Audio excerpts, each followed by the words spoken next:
Happy Halloween, you, our most bodacious listeners. This is Cosmic Beef of MoQuest Studios. Thanks for tuning in to the Cinekuest video podcast. As representative of the studio, I am legally obligated to express our gratitude with my fifis and interpretive dance with bells and spoons. You, our listener, can help us out in the most excellent of ways by following, subscribing, and or rating us on whatever service you use for your podcast needs.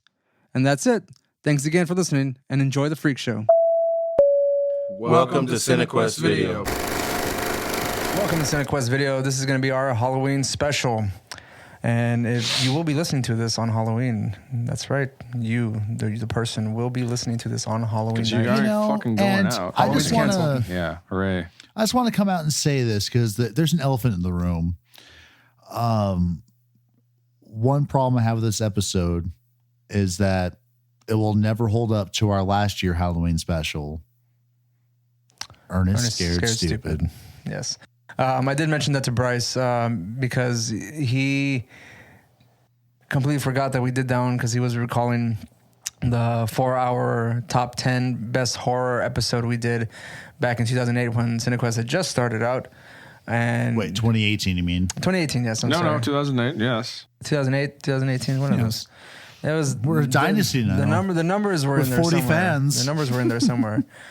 It was the first time Bryce was on an episode, and that was 4 hours long, and there was a lot of drinking. We were pretty drunk by the end of it, and Roland and I disagreed quite a bit on the movies that we... Did we?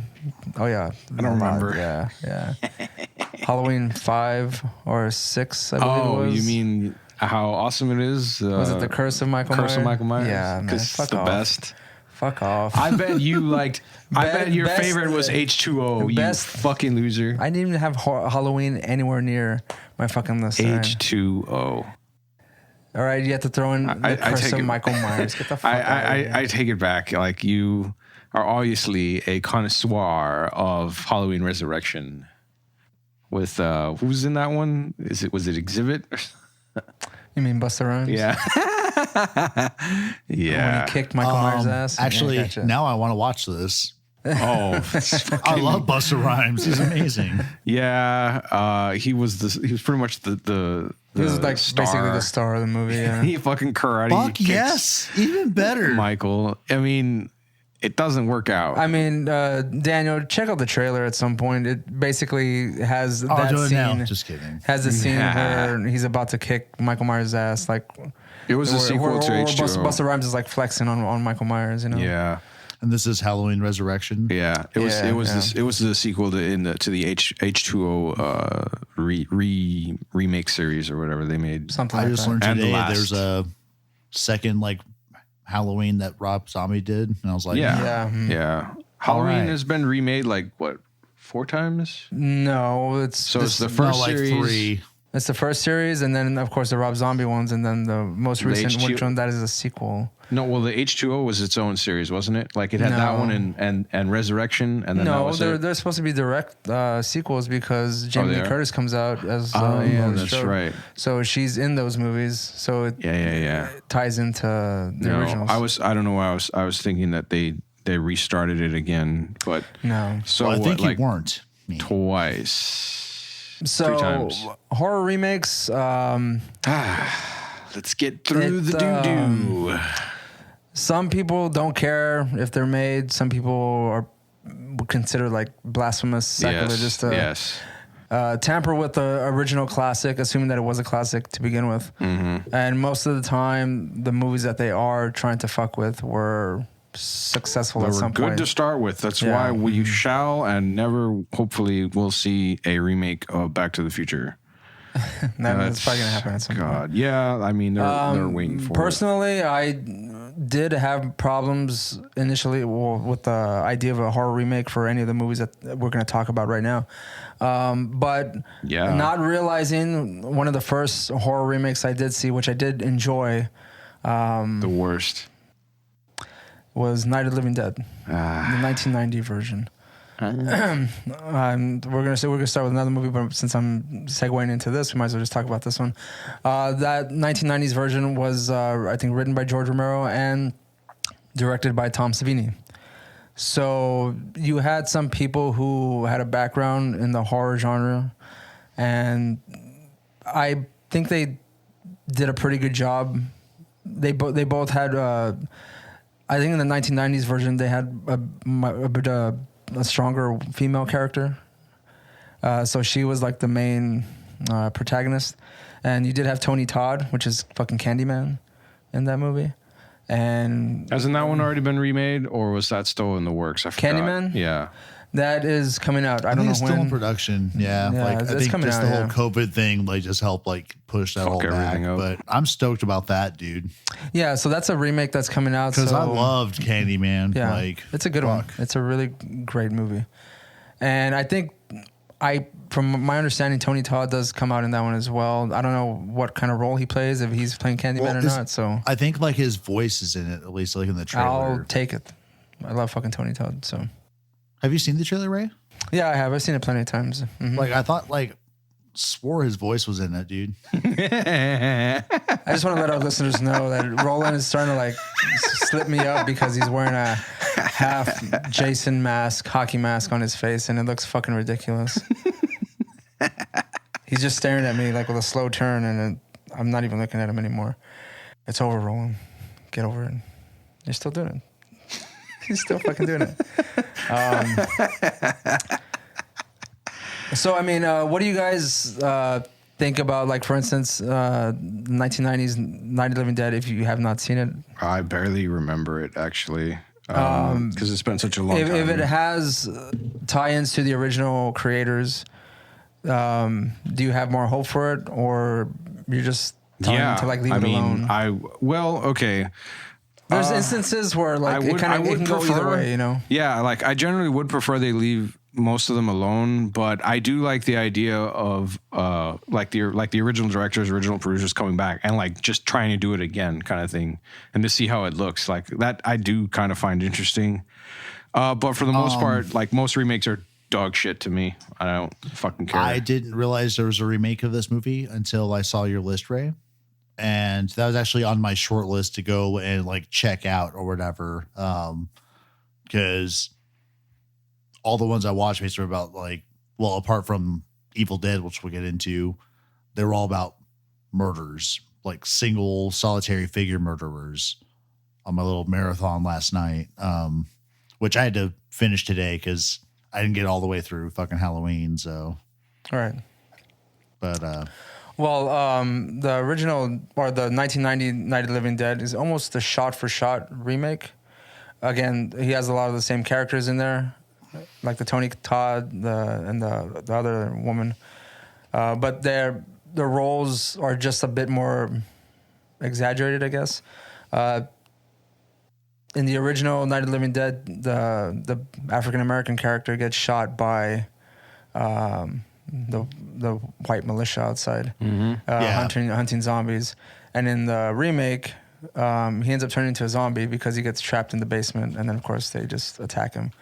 I don't recall necessarily what happens to the woman, but is it the scene where the guy's like in the kind of the basement and he's like trying to work like the radio or whatever? Yeah. Is this going to be remade again? Because I saw a call listing for 2020. Then, fuck, I have encountered this movie then. Well, yeah. So I just don't remember it well, but I remember that one fucking scene. So okay, like in the 1990s, I thought it wasn't a militia. I thought it was like the army or something. No, well, in the original, no. No. The 91. In the 1990s one, it's like the police and of course like. Yeah, because they sound like the National Guard or some bullshit. Yeah. Mm-hmm. I don't remember this movie like at all. The main woman, the main woman character in this movie, has a bit of a stronger role, a stronger personality. She actually like is not like helpless like the original one. She is a bit more commanding of the folks around her, and she actually like takes charge a bit more. I think what they were doing in like the 90s, so giving women a bit more of a stronger voice. Is this available on any streaming platforms? You would have to rent it, I believe. Yeah. I own it if you want to put it on your DVD or whatever. But I mean, I can ask Jamie to purchase it and put it on Plex. Plex it. Yeah, to Plex it. Yeah, so that was one I did enjoy that I didn't even realize was a remake at the time because I saw that one first, and then I saw the original black and white version. But not knowing that Bill Moseley comes out in the Night of the Living Dead, which is great. This movie was also made again into Night of the Living Dead 3D with Sid Haig. That is a piece of shit. Oh, really? I seen it. It's Night of the Living Dead 3D. Yeah, that's like a sci-fi movie. Worse than a sci-fi movie. It's just terrible. It's With one the of the late worst. Wait, Sid Haig. Sci-fi and bad movie don't. Ha ha. It's an oxymoron, dude. It's an oxymoron. Yeah, Right, that was right, what I was okay. reaching Okay. for. So Roland, if you want to rent that movie, that's on you, man. Like, I don't have I wouldn't recommend it. a though. 3D TV though. You don't need it, obviously. I didn't see it in 3D. So Maybe that's anything why I about- hated it too. You know? Do you know anything about this here, Ray? I know nothing about the current standing of the 2020 Night of the Living Dead movie. Supposedly, as in development. oh, really? Huh. Yeah, we're just farting through. They're just bringing IMDb. everything back, I guess. Just Might fucking as runs well, out of right? ideas. Seems that. Oh, I mean, they ran out of ideas fucking like 20 years ago. That much Oh, is sure. obvious. I mean, otherwise we wouldn't be having this episode. Like fucking everything's been. Well, it could have been. We could have had this remake episode. episode with like 5 entries. Yeah, If like there's like 5 horror, or like say maybe a pool of like 20 horror remakes instead of like the 3,000 that we have to pull from. Like, so the Evil Dead. I was just thinking about this earlier. That's been remade twice, technically, hasn't it? Because wasn't the you're Evil thinking Dead of 2 Evil Dead 2? right? Technically. was a remake. I mean, technically, I guess. It Yeah. it was a soft reboot though, because it all Right. had like still had the same character. So Well, yeah, him just Bruce Campbell The Ash. cameoed Yes, or returned. the Ash. And, But he played But the same I dude, wouldn't- and I it's wouldn't- basically Then it the has same the shit. 20 It was just the 2013 version. I wouldn't that we consider that a watched. traditional remake, though, because No. like it's like a soft reboot, man. It's Yeah, just like we're I- kind of like play the same script, man. We're just gonna make it a little gooder. Right. I've forgotten that phrase, but yeah, that is where the Gooder? Yeah. technically gooder comes in. Yes. And I just want to say that this episode is basically going through a list of horror remakes, not in any particular order. No. We're just going to basically give you the rundown on Ones we whether or not we remember. think it's good, bad, or something we haven't seen just yet. So we briefly went through Night of the Living Dead, which would be the first one. So the next one y'all just finished watching Yeah. was the 2013 Evil Dead. Remake. Yes. What do you all think of this movie? It's fucking hot garbage. Do you want to tell us or how our viewing story started here, Daniel? Because you had messaged us saying that I'm going to check this out, right? Yeah. So ended up working a little late, but just sent out a feeler message to the group. Hey, what time we think about getting going? And Ray's like, oh, I'm barely ready to leave. So like, all right, cool. So I got plenty of time to squeeze in one more movie. And I said, fuck it, did Evil Dead. And so told the boys as much. And Roland's like, oh, do you want to watch party that one? Because I was thinking about watching it. And so we did. But at that point, I'd already gotten about 10 to 12 minutes into the movie. And I was already like, this is hard. And so I was very thankful that Roll was like, hey, you want to watch it with me? I was like, all right, yes, because fuck. This movie fucking sucked. Like I can appreciate it had parts some of like it. It had some really cool shit in it and it wasn't a bad story. Like if this was like the first Evil Dead movie, I think it would have done like okay, like ish, and it would have maybe like turned into like the cult classic, but not with the same, unintentional comedy as in the first Evil Dead, and then the intentional comedy Evil Dead 2 and Army of Darkness. It just after that, it just Because in this reminded me movie they're trying to play it completely straight, just straight horror. yeah, right. So I was thinking about just of all the kind of movies out there, this would have been kind of like almost novel-ish because it just came off as like a the normal Necronomicon and shit movie. like that comes up because I think of Evil Dead coming out so early on. There are a lot of people that draw from that. So say Evil Dead, the first Evil Dead didn't happen, and we did get only at the first 2013 version. And Yikes. I think it would have been unique. Maybe. Yeah. I mean, yes, like there are some like tropes with like the characters and like, oh, there's a book that has demon power in it or whatever like that. And there's possession. Like those are kind of tropes, but kind of I would say, I guess, like it was shot pretty well. Like I did like for the most part, how they framed most of the scenes as far as like the cinematography goes. But like it was just so, I don't know. It just seemed very sort of cheesy to me, like, but not in the way that I would enjoy. Just like in the way that, like, oh, okay, this is this is just like there's so much. This is just cliche shit everywhere, and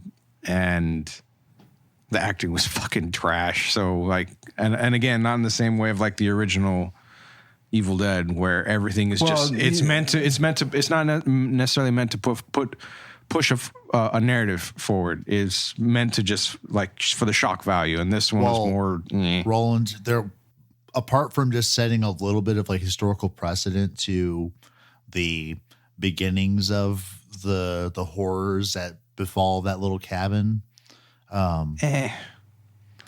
This isn't trying to push a narrative along. There's just a little bit of weak character development, like shit kind of scattered in. Yeah. Like so. And so I don't think that it's really that much of a different product apart from a little, because instead of having the tape scene where they listen to the professor narrating all the bullshit he found, and then that triggered the original Evil Dead nonsense, you know, they straight up just find this horrific shit.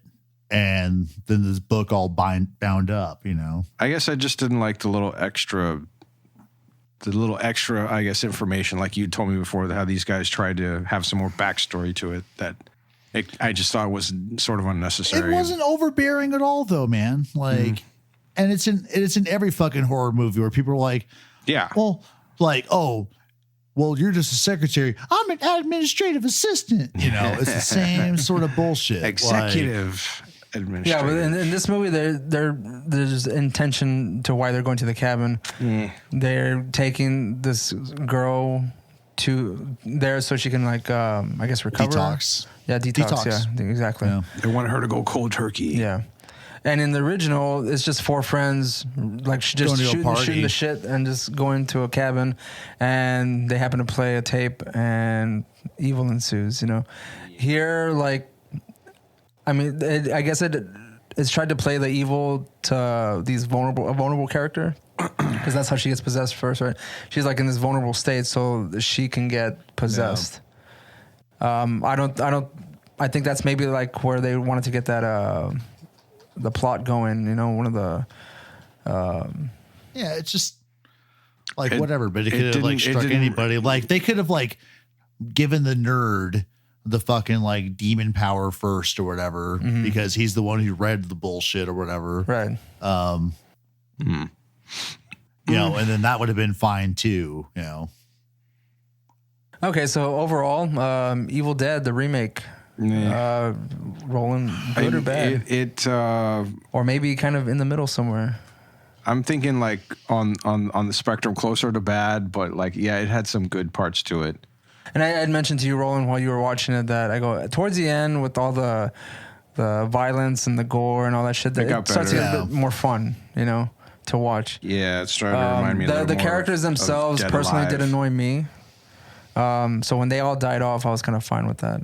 Yeah, I did find it funny that the nerd kept on getting his ass kicked by something before he ended up dying. You know. Oh, that was funny. Like, but he was like the undying dude. He was the Parker nerd, the immortal. He was the trauma war Parker. He got stabbed in the chest, in the face with a hypodermic needle. He basically stabbed like right near the heart too, man. Like, he got a fucking there. What did they stab him with? Like a piece of glass or something? It was a piece of mirror, dude. Yeah. That's right. Yeah. Piece of mirror. And then they pulled it out, and he's fucking bleeding out until they put duct tape on it. Yeah, duct tape. They put like one little piece of gauze, or they pour some like alcohol on it, and then they Antiseptic. put a little gauze pad, and then duct tape. Yeah, fucking across it. But it's You're funny good. because like he puts the little gauze pad. And he's like, hold it, put your hand there, and then he's like, well, fuck it, and he takes out the duct tape. Well, like, yeah, stupid. That would have been a good idea to fucking start with. No shit. What happens to him? He gets shot with a nail gun all over the place. Yeah. And then beat in the face with a fucking crowbar. I forgot how he ends. Like, basically, how does he finally die? he helps his friend. Yeah, he helps. Fuck, I forgot his fucking name. Protagonist guy. Yeah, Eric. I think his name was. Yeah, it was Eric. Yeah. Sure. Yeah, he helps him like get away. I guess he knocks out the sister. Yeah. I think that's what happens, and then like because he's like getting drowned out by his like possessed sister. Take those fucking glasses off. You're finally getting too annoyed, Ray. No, because you keep doing the turn, and I'm like, I can't tell if you're listening, but you're just basically trolling. Just take the fucking glasses. We're doing both, Ray. I can multitask, right? Yeah, so he ends up dying like towards the end. Yeah. In a very gentile way, and in his friend's arms, and then he like positions him in the water. Oh. Yeah. And then he gets possessed, and then he comes back. Yeah, he appears in the room, back in the cabin. So overall, Roland, what do you think of this movie? I'd give it like a I don't know, maybe a 1.5 out of 5. If I had to guess. Like, it's not a good movie, but like if I look at certain things about it, I did enjoy some of like the violence, you know, the rain of blood scene at the end of the movie was kind of nifty. I didn't really care about how they sort of went a little, like they used the Necronomicon a little more in depth, I guess. With this one, they kind of went slightly biblical with it. You know, they're like, oh, here's a wave of locusts or whatever. Oh, a sea of blood. You know, it's funny is that like kind of it had pictures in it that were pretty self-explanatory. Right, exactly. Yeah, they didn't have to. This gonna happen. Yeah. Flip. This gonna happen. Someone's gonna get burned, or you know, like set thing on fire. Right, bury alive. Dismemberment. What is this cryptid test about? Yeah, exactly. It's like a fucking picture book, and the guy's like, I can't read this, but it's got some notes. All these are notes. Like, ugh. So they wrote in the margins. All in English, of course, but they're just like motherfucker and don't read this, don't say this, don't. They're watching you, and little eyes drawn on it and stuff. I love how it says all that, and that's the first thing he does is start like etching out the parts of the. Yeah, because they try to go and like cover over the fucking like writing on the pages, and he like plays little like bullshit detective, gets out, and it should have been like wax paper or something, but it was like oh no, you could do it with a piece of paper, take a piece of paper and then like scrapes along and like shades it over, and he's like Klaatu Barata, and then he holds this information back for like. What 30? Like so I don't think he ever actually tells them, maybe does he? 6 hours. He does. Like it's towards the end. He's like, I think this shit is like actually happening or whatever. Like but he doesn't say like, oh yeah, I read this like 3 days ago. Fucked it up or whatever. My bad. Right. Yeah. And so maybe that's why he didn't die. He was like trying to redeem himself. He was like, I fucked this up. I can't die. Yeah, maybe. I watched Halloween. If he can do it, I can. At some point, he did keep like mentioning that it was his fault. Yeah. Yeah. This whole thing was happening. So, I mean, at least he was aware. Yeah. Daniel, what do you give this movie? Good, bad, 1 through 5?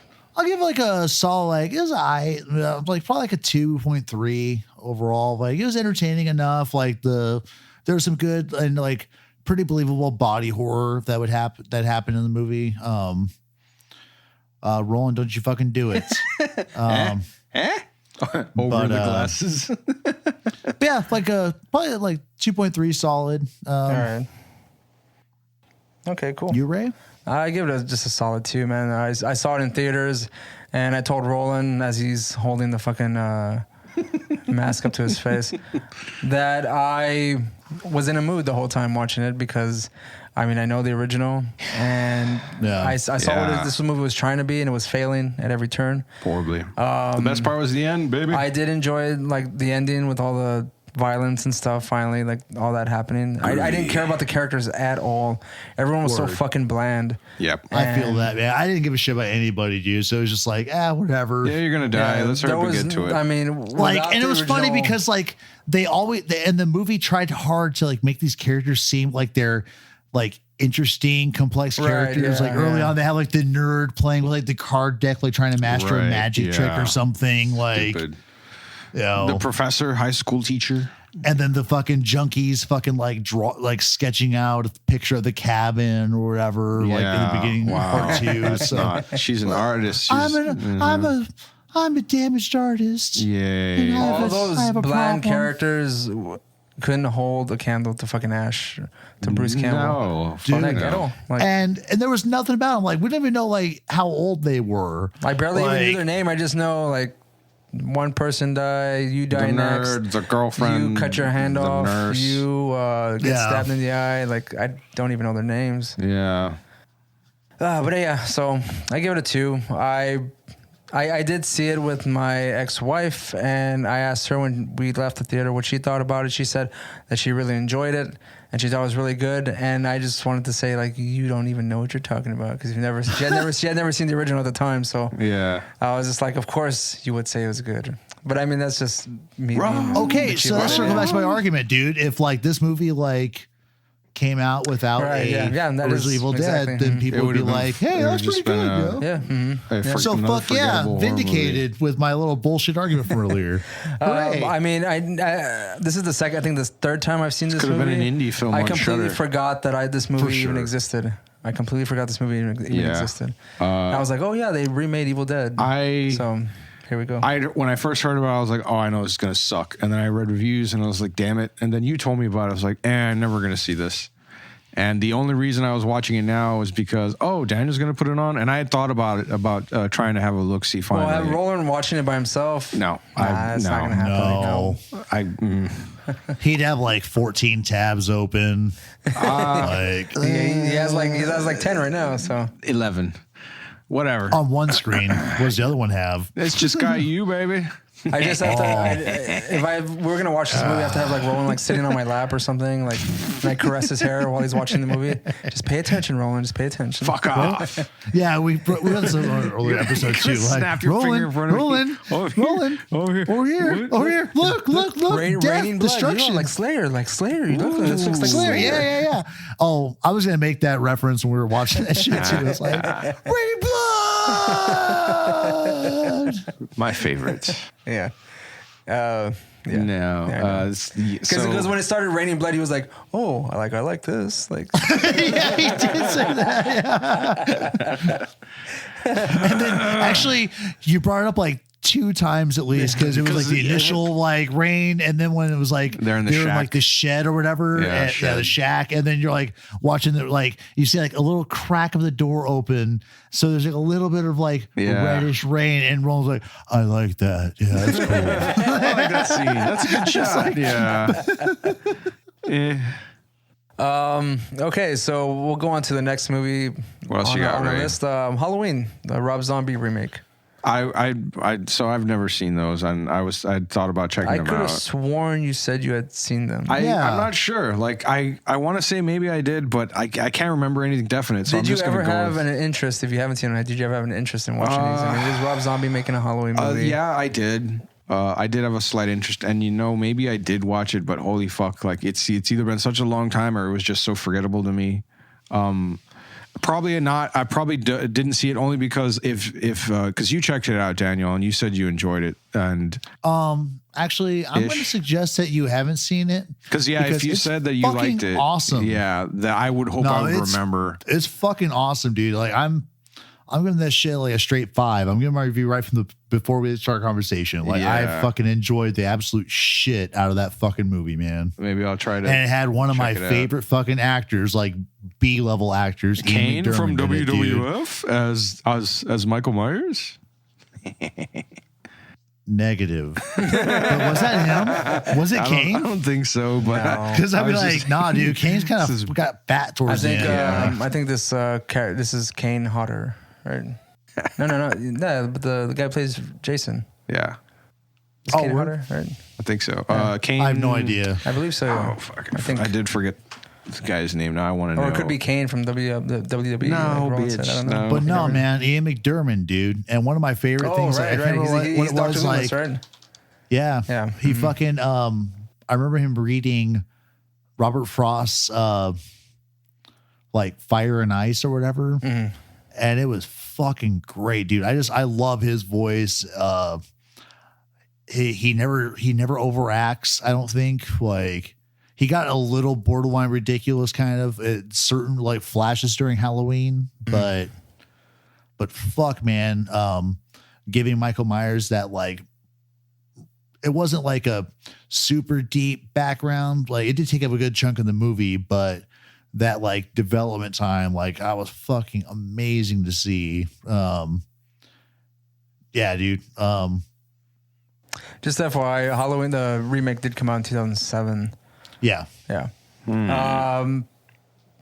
I think the Halloween is okay. I did have an issue with the fact that they gave Michael Myers a bit more motive to kill. Yeah. In this See, movie. that was probably my biggest issue with this movie. I mean, I do like Rob Zombie's but it's style. but how do you account for that Michael Myers, you know, like originally, like exactly. how does that kind of a person come about? So like, I think Zombie does a good job providing like at least his interpretation on it. And I'd like to see like the, who did this movie originally? John Carpenter. Yeah. So I'd like to see Carpenter, like, I was even not maybe like do another Halloween movie but just comments on it. Just comments on what he thought about the Rob Zombie movie. And there probably are like interviews and shit Rob out Zombie's there. wife act in this one. Yep, She acts in every one of his movies. Yeah, that's why I was gonna say, like, That's not even a question. like she's always in every. He gives her either a starring role or some kind of bit role, but she's starring role most of the time in a Rob Zombie movie. Sherry Moon. Yeah. Yeah, that's probably my only nitpicking about this movie. Like, the style was very much Rob Zombie. Yeah. See, and I haven't seen any of the other movies. He did do part two, and I did not like that one at all, personally. I didn't like it at all. This one, when it came out in theaters, I did enjoy it. I still had, like, it's not a perfect movie. It's not a perfect movie to me. I probably would give it like a 3.75. It's still pretty respectable. Yeah. I mean, it's not. You've watched a lot of horror movies, man, and that's like this is like your genre too, man. So, well, yeah, like, I mean, but the thing is, like, with these movies, especially like with this one, everyone's like torn between how they approach it, because no shit. I figured it was kind of like I was just kind of surprised that you had a middle of the road kind of opinion on it, Ray, but because I figured it was like it'd be a loved it or hated it kind of arrangement. I feel it's like most of these like remakes, dude. Well, again, because I like with the style, with our Raise for Evil Dead, right? That was kind of a hated it, you know? So like, well, yeah, because I mean, the style, like, it's a lot more violence, and I do like Dr. Loomis in this movie. I like, they really flesh him out, and I thought that was amazing. I like him a lot. But I also have the sequels in the back of my head as well, and how much I didn't like that one. So that kind of like taints my my thoughts on this original movie. Word. But and it's also because I've seen pretty much every Rob Zombie movie, because I'm assuming I try to give him the benefit of the doubt because he can come up with something really great. Not that there are too many. 30, like his recent 31 movie is shit. I hated it. I was bored to tears. I fucking hated that movie. His other one with the Witches of Salem, or Lords of Salem. I like that one. It's a real slow fucking burn, but I did enjoy that one. But the thing is, Rob Zombie has a style, and his style pretty much is consistent throughout every one of his fucking movies. But yeah, I would say like a 3.75 for Halloween. Cool. Again, I think the John Carpenter one is never knew far you superior. liked Curse of Michael Myers that much, Ray. Oh, shut the fuck up. Shut the fuck up. John Carpenter's Halloween is far superior, but Word. Season It was of the brand Witch new. It was takes brand new it. at the time. Well, Season of the Witch is fucking fantastic. But I mean, it's completely different universe.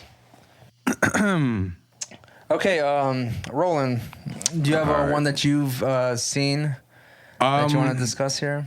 I mean, slightly. Like the thing is, I made this list earlier, and it's been such a long time since I watched most of these movies. I just remember them fondly. When I wanted to work it out, Roland. Just one of work it those out, buddy. ones. I don't know if you guys have seen it. Was the remake of House on Haunted Hill? I thought that was shit. Yeah, That's Chris Kattan, right? I think so. That's what Chris Kattan. Oh my God. the movie was bad. Oh my God. What It's so the bad, fuck, man? It's so bad. The movie's really bad, but the things that I like about it are like the horror elements. Like I like how everybody gets fucked up in the end, and like it comes true, after but I think them. CGI, Is that that horror graphics movie themselves are where just like terrible. Liam Neeson was in it or whatever? No, that's As, the like, haunting. weird- No, That's the haunting. Okay. yeah. All That right. one's also shit too. No, that one's also Like I saw that and I was like, no, that's not even going on I the shit agree. list. So I was like shitty, and then I was like, wait, haunting. So the reason this Haunted, movie's pretty shitty up until they realize, or rather, because like I think it's first the way the plot goes is that they make it seem like this place is haunted, and it turns out to be like a money scheme or a scam that like they're the people two of the people there. What is the main plot that like these folks have to like survive a night at this? Yeah, they At get like this a money. this They get money or something. yeah, after or the they, fact. and they'll get an inheritance, but they have to survive because the place is haunted. And it turns out that it was all like a hoax, right? In the right, beginning? yeah, two of the people were conspiring to kill everyone else and take the money. And it does a double twist or whatever there, and that it turns out the place is actually fucking haunted, and that's when it starts getting interesting or whatever, because people like they die pretty grisly. I think at one point. Did I mention already? It has Chris Kattan in there. Yeah, Fucking Corky Romano. I forgot about it. So, like I said, I haven't seen this movie in Dude, forever. it fucking sucks, man, because like all the time I ending make is dumb. Mongo references at work, and well, I do two Mongo references because there's fucking Chris Kattan's SNL character, Yeah. and then there's the character from Blazing Saddles.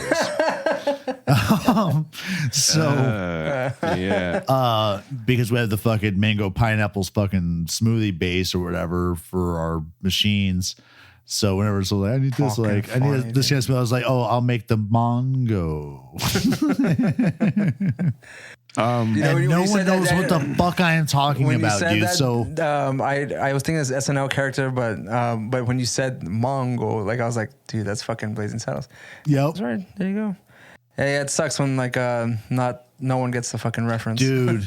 So like one day, I'm still doing truck and shit. So with my one truck boy, one day we're in the fridge, and I literally stopped us for like 2 to 3 minutes to explain the Chris Kattan character from SNL, like, just so I could like have one person be like, all right, and maybe he'll go There, like YouTube Daniel. that shit. I Yeah. understand. Oh, And so it's shit. like, all right, I have like one soul that understands, No, even really, though I this is basically really held him at funny. gunpoint saying, I'm your boss, you're my subordinate. Laugh. You're going to listen to me for about 2 minutes about Chris Kattan. God damn it!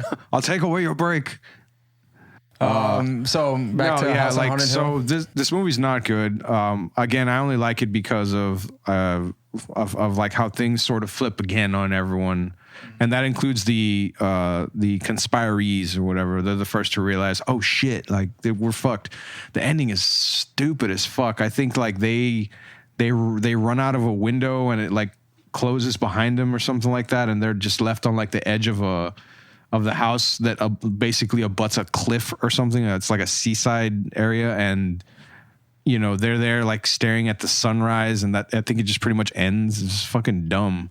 But I really liked that sort of segment of the movie. Otherwise, like it's absolutely forgettable to me.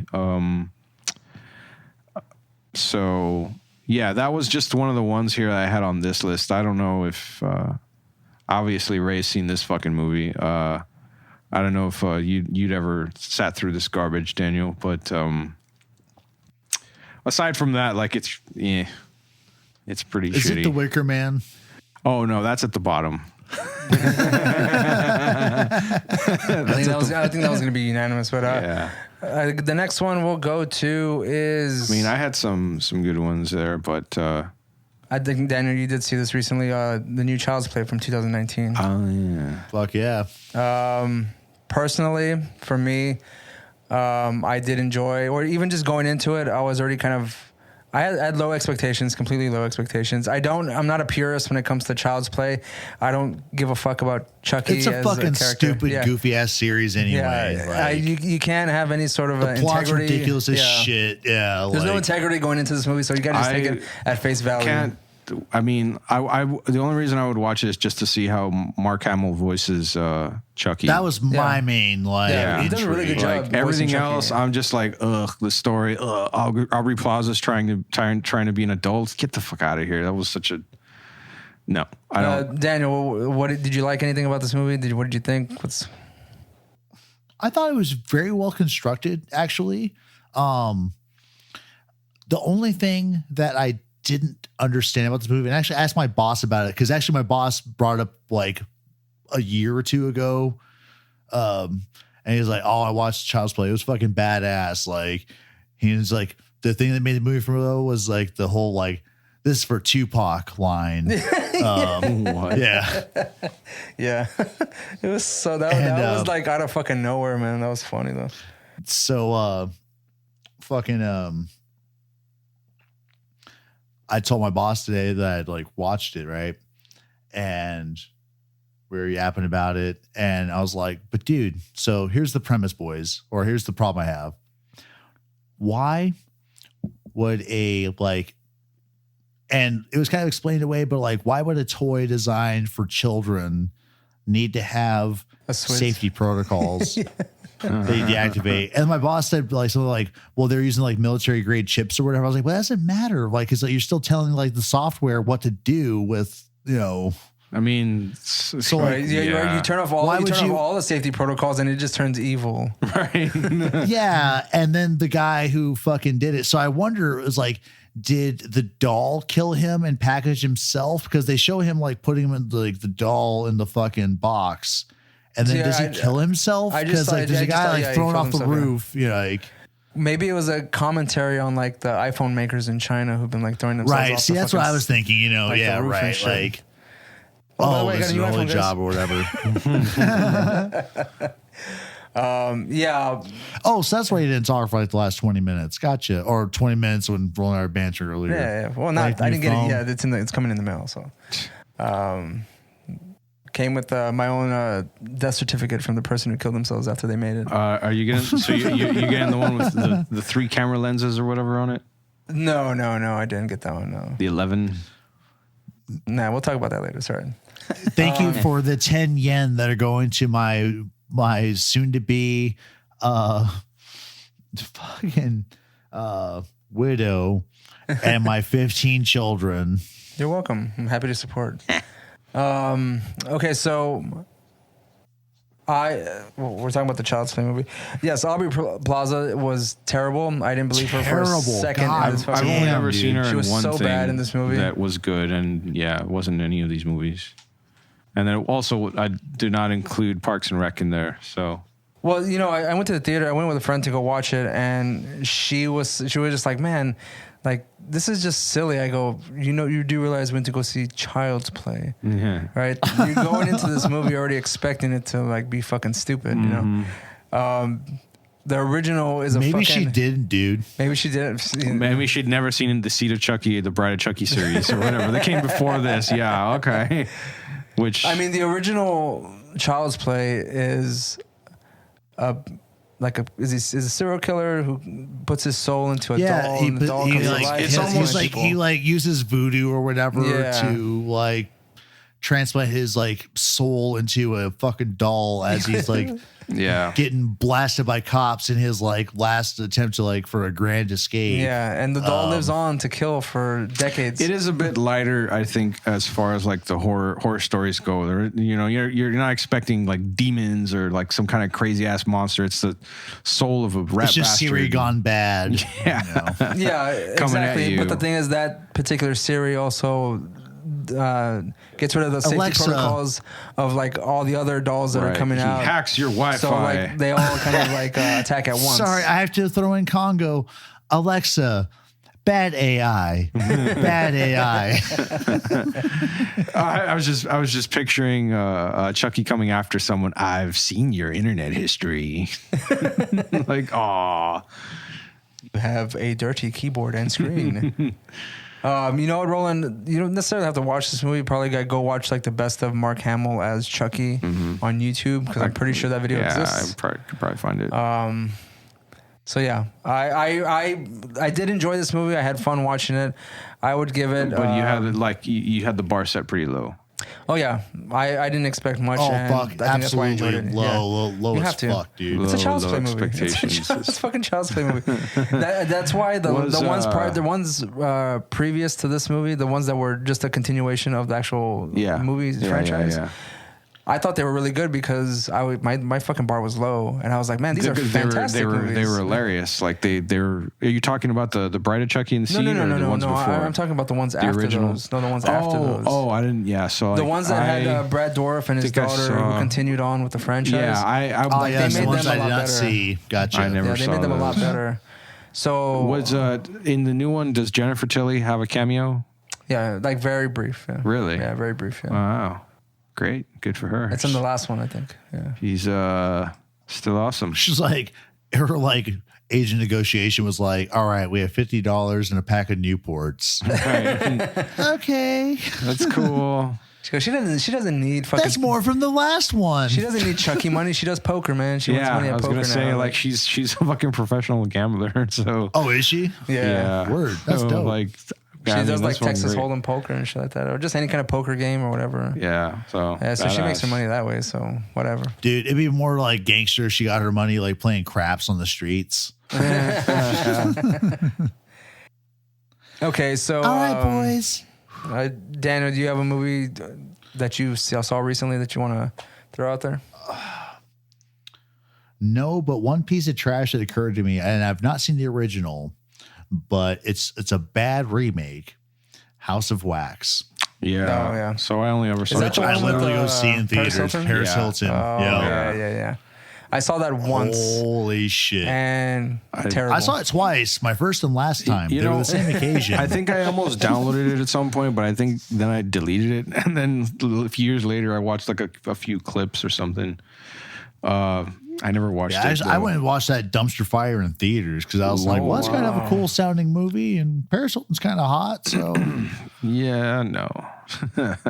It's because you saw that Carl's Jr. commercial. Oh. Gross. You know what I'm referring What? to, right? Yeah. There's a commercial with Paris Hilton where she's eating a giant Carl's Jr. hamburger. It was a big and she's washing a joke car at one point. and she's like biting into it and like she's on like the hood of a car and shit like that. It's just really fuck? weird. Yeah, it was weird, and Yeah. like that was one of her claims to retardation infamy or whatever. You know, I actually have a 6 degrees of Kevin Bacon to fucking Paris Hilton. Do you know? Yeah, it's 1, 2, 3 degrees if you include her. Because I literally roommated with a guy who was like best friends with a guy who fucking dated Paris Hilton for a little while and actually was in a music video with her. What? Yeah, like there's some like fucking like I don't remember what the fuck like I was told about it, so I checked it out. Like and it's like this guy, his name is Lucas Babin. He was actually also in the School of Rock movie. Oh, He was Spider or the guy whoever they hired. They got to replace Jack Black in the band to end up banging. right. What's her name? Yeah, so that guy he ended up like fucking dating Paris Hilton at one point. So yeah, so you know I know Brian. He knows Lucas. He fucked Paris Hilton at one point. So like we're buddies practically. so call her up and ask her what the fuck she was thinking of making this garbage movie. Yeah, You know, didn't they make a it's sequel? like- Wasn't there a second House on Wax movie? I have no idea. I'm not think- aware of that. I mean, maybe straight to DVD or something. I don't know. I think there was. I was looking at. I mean, this movie earlier. itself should have been straight to DVD. Yeah, it shouldn't have never. It's a never should have They been. did. I guess they did TV episodes of House of Wax, 2013. Jesus Christ. Because it was really necessary. So House of Wax. Personally, I'm gonna give it a fucking 1.5. Forgettable because I never saw it all. I'm gonna give it like a 1.2. Man, that movie is really disappointing. All right. Remember House of Wax? Shitty. 2005. Don't fuck with it. Just don't. Don't do it. Do yourself a favor and don't. That's like. Yeah, do yourself. I won't say that about like many cells. movies because I've watched a lot of trash in my life, but like fuck that movie. It's on my list of don't bother. Mm-hmm. Okay, I'm gonna go with Roland's list as his number one, and that's The Grudge. Oh, The Grudge, Roland. It's at the I top. think that's 2004.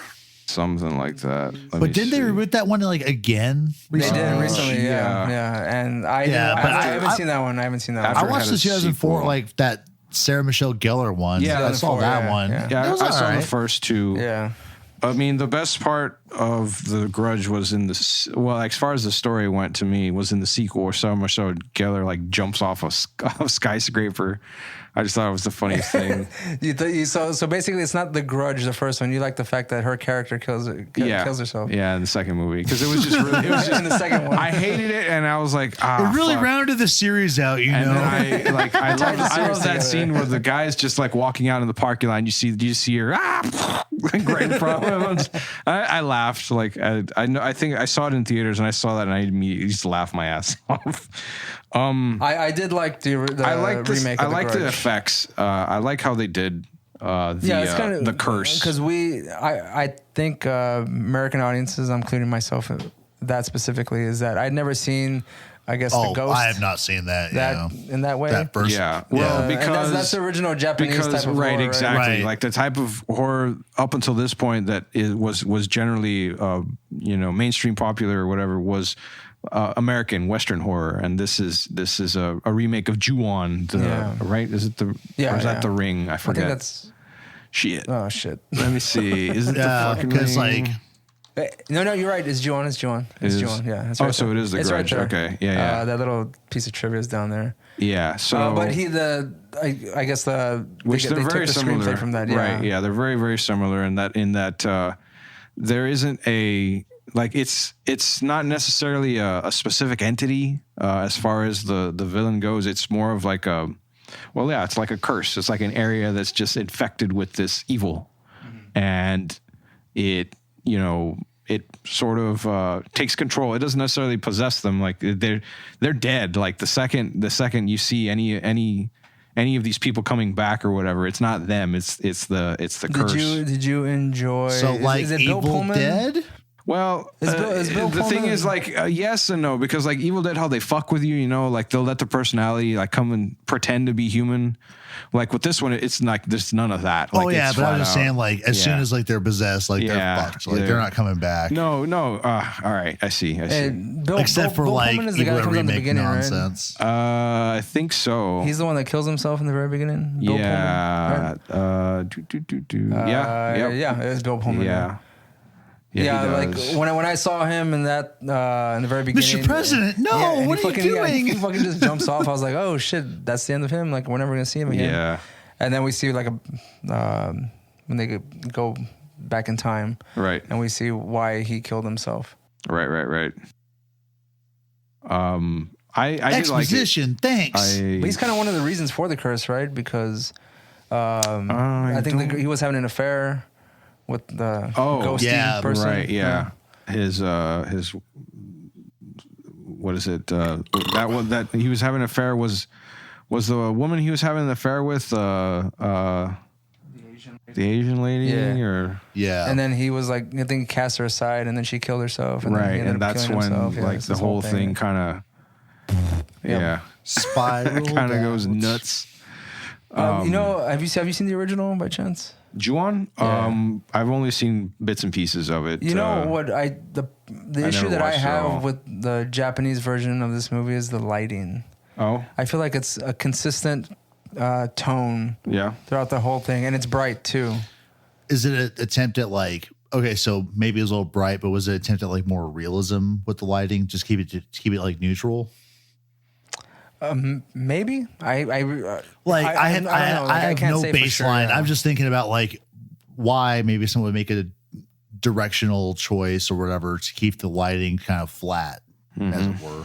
I don't know, but I think that's what bothers me more about that movie than anything, is because the use of lighting just doesn't work for me. Like I have to have some kind of like tone. Well, yeah, like difference, this some was kind of so in darkness here and there. Like it just seems too consistent across like the entire movie that I don't at this see, point like as far as a lot of the Western horror movies came out was when they started using a lot like more depth in the shadows and that sort of thing. Like you can see a lot more. I don't know about a lot of the technical aspects of filmmaking and cinematography. Yeah. And the Ju-on film was just flat. Yeah, I like that color. I like the way that looks. It's good, that's but like I know what what you're saying. Like a lot of the shots and a lot of the lighting is a lot more emphasized in horror movies around this. This time is when they sort of started doing that a lot more. Yeah.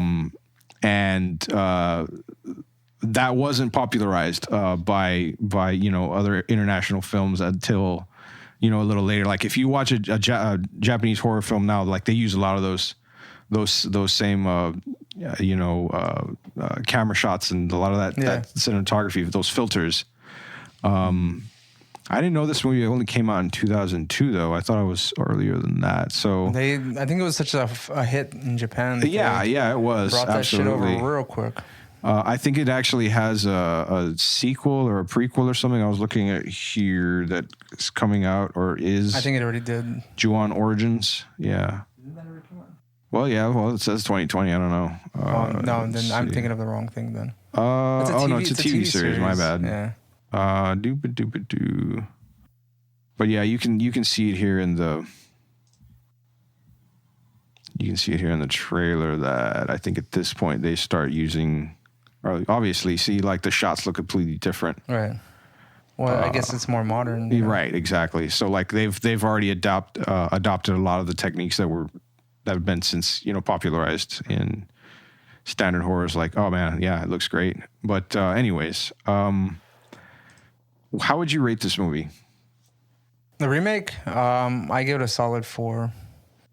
It was one of my favorite movies whenever it did come out. Really? Yeah. I've watched it repeatedly. So, and okay. Do you own the DVD? Yes, I do. Of course. At the time, I liked Sarah Michelle Gellar. Here it is. God I watched Buffy, it. so I was a fan of that. So is that why you rated the Scooby-Doo movie as good stuff? Because she played Velma? That shit was written by James Gunn. Why wouldn't I like that movie? Sure, she's in there, but I mean, sure, she's in there. Yeah, but I mean, she doesn't have like a prominent role. I think it's more like Daphne and stuff. Fuck though. Yeah, Scooby-Doo is fun, dude. It's James Gunn. Come on. Romeo and Juliet. Which that would have been way Guardians better. of the Galaxy. Yeah. Scooby-Doo. Romeo and Juliet. Come on, man. Let's get the huge monster dick. The exploded dick. Or was that the pregnant girl? No, I think that was the Preggers girl that she just. Yeah. But I mean, overall, I thought it was a good movie. What did you think about the sequel then, as well? The sequel, I enjoyed. The like sequel it was just more of the same, I think. I mean, I got a kick out of the fact that she died too, because I kind of enjoy when like the main character dies immediately in the beginning of the next movie. They tricked Joe. She's not the main character. But they did that shit a lot in like the Nightmare on Elm Street movies. All the survivors of Part 3 almost end up dying in the fucking next movie, like in the very beginning. Darth Galvatron's. He has reached full douche. This is my final form, Ray. What about you? No fucking way. Roland. So I was thinking, I have 2 on here that I definitely wanted to mention, but I figured if anything, I should probably go with this one first because it's a classic and pretty much everybody has seen it with Jeff Goldblum. But what was your rating for The Grudge? Oh, for The Grudge, I'd give that a solid middle of the ground. I give it like a 2.5. Yeah, 2.5. What about you, Daniel? Have you seen I this? give it like a 3, man. It was fun. Yeah, dude, I've seen it. I think I watched it like just once. I think it was in theaters. I think that was I saw it the one there. Shit. Was the Exorcism of Emily Rose a reboot in like 2005? No. Oh, it was a new one. Okay, That's a brand new movie. Yeah. It just has all the tropes of like, oh, this has been done. Like, okay. Word. Speaking of the tropes, going back to the Evil Dead, there was like some callbacks to like The Exorcist when like the girl's like saying like your sister's getting raped in hell. Yeah, whatever. Yeah, shit like that. Instead of your mother sucking cock in hell. Yeah, You're right. Yeah, they have to throw that shit in there too. Yeah. Because So I mean, clever. the Evil Dead movie had more Exorcist type of mentality. Yeah, like a lot of the just vomiting blood and it was strawberry oatmeal roll. Quaker Oats. yeah, extra chunky. Okay, but yes, going on to the next movie. So, like I said, I wanted to mention The Fly as one of the. That is a remake. Yes, so yes, that it does is. fit the criteria. Have you seen the original, Ray? The black and white. Black and white one? No, I haven't. I'm strictly Cronenberg. The Fly. Kill me. I'd only seen clips of the black and white, the original myself, but I mean this is a great movie. It's pretty understood that it's, I guess, not necessarily a traditional horror where you've got the an evil monster coming in and killing everybody. It's more of a tragic monster, right? I guess. Yeah, it's like it's I'm trying to think of like something else to compare it to, but the main plot it's almost more science fiction than like horror, really. I think. Okay. No, well, I mean you're not wrong there. But then I started thinking about like but there how sci-fi those do dips into crossover. horror, so maybe that was what they're trying to think about. I mean, there's like there's plenty of those kinds of movies. I mean, one of my favorites. But then also I was thinking about going back to our old favorite Lovecraft, where that's cosmic horror, which investigator becomes the monster or whatever. Yeah, and Lovecraft had a lot of like crossovers, between fantasy and science fiction as well. Right. So I was kind of thinking along those lines a little bit as far as like trying to like set The Fly into a relative historic context. So yeah, when did the original? Excuse me, not the original, but when did the remake come out? 1986. 90? 1986. 86. Wow. Oh, really? Yeah. Word. Yeah. How many sequels did it have? Just the one? I think you said part one, part two. Was that the one with? Oh fuck. It was Eric Stoltz. Yeah. He's the Fly. I tried to watch the that Son one. of Fly or whatever. The spawn of Brundlefly. Oh man, I don't know if you've seen The Mask, where he's like Son of the Mask. No. Jamie the Mask, where he's playing Rocky Dennis. Oh, yeah. I'm sorry to be a dick, but like, could that be like a prequel to The Fly too? Like, I don't know. dick. But it's good though. It's good. It's very. By the way, I love the movie The Mask with Eric Stoltz playing Rocky Dennis. I love that fucking movie. That movie. It's a good movie, man. I'll take It's off sad, my yeah. mask if you take off yours. It's all sad and sentimental and shit. Exactly. It's all true. It's a true movie too. Yo. Eh, But okay, be cold to the world, Roland. I will. If anything, I am myself at my best worst. So yeah, like it's. I thought I would mention The Fly, and it's definitely a pretty crazy movie. It's The practical effects and the transition that Jeff Yeah, Goldblum goes that was through is good. probably the best part of the whole fucking movie. yeah. Fun. But also I just, love the whole, just the scientist, trying to do his little rogue scientific experiments or whatever. Like, I just have always enjoyed that like idea. But let's not forget, it has Jeff Goldblum in it. You're already starting off a winner. Mm-hmm. And Gina Davis too. Also. Oh, yeah, that's right. We're gonna have to like look at each other like a bunch of fucking assholes every time. I see you at the corner of my eye every single time. Wow, you have such good peripheral vision, Ray. What can I say? These cheap ass glasses I have on. So The Fly, what do you give it? I'll give that one a 4 out of 5.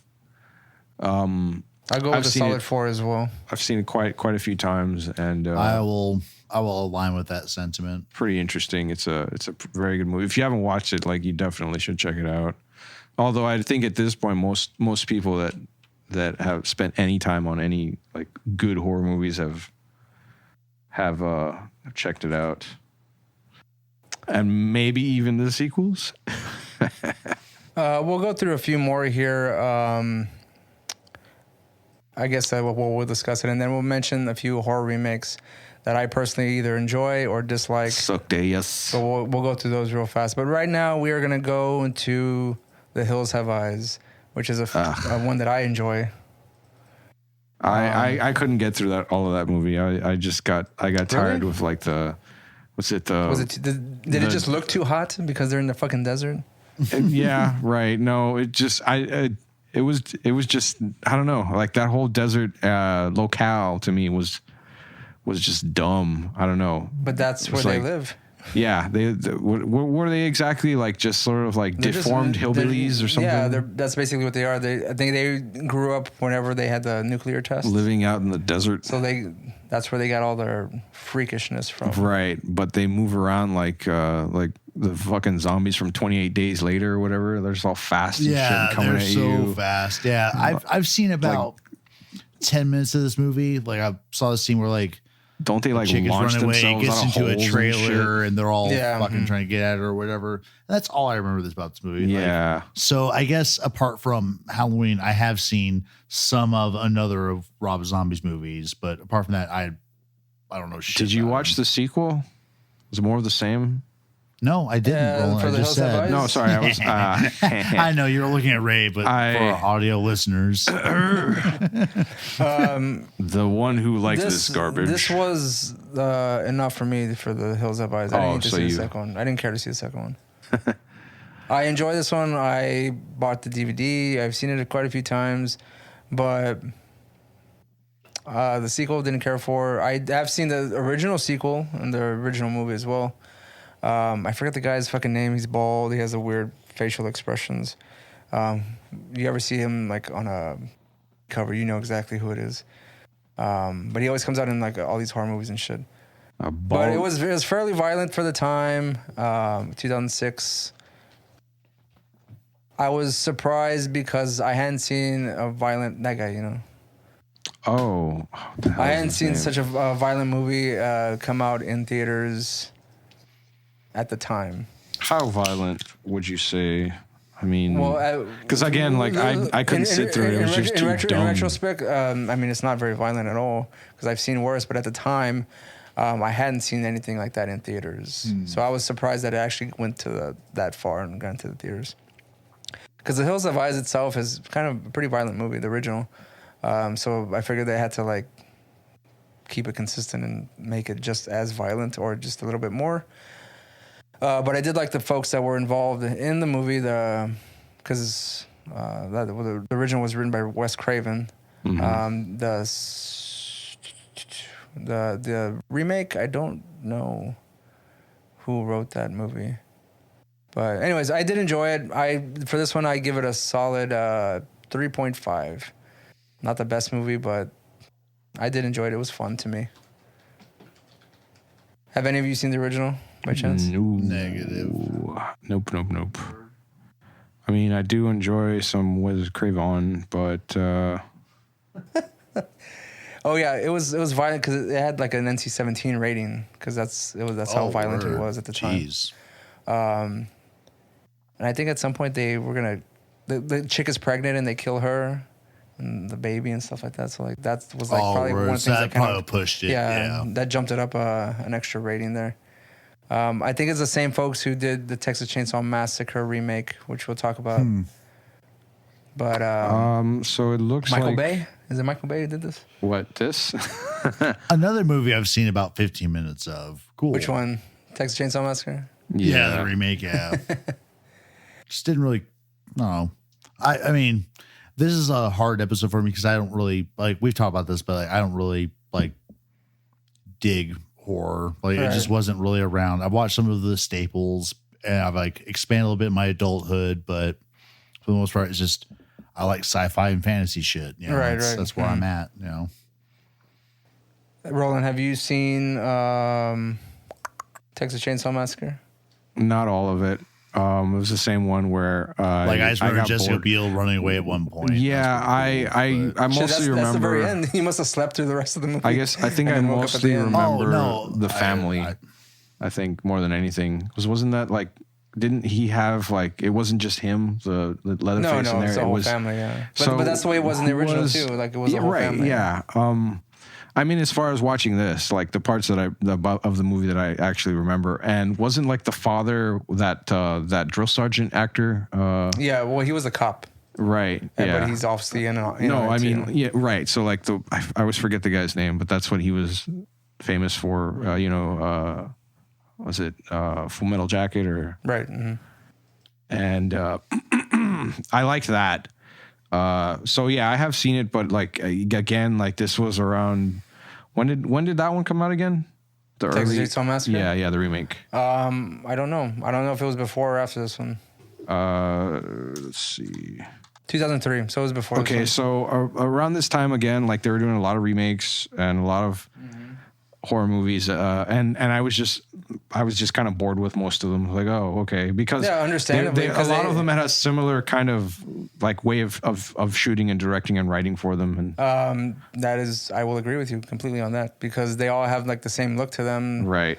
And it was kind of like, and that's really unfortunate for the genre, dude. Yeah, it was kind of like the decade of watered down horror kind of stuff. They kind of had like a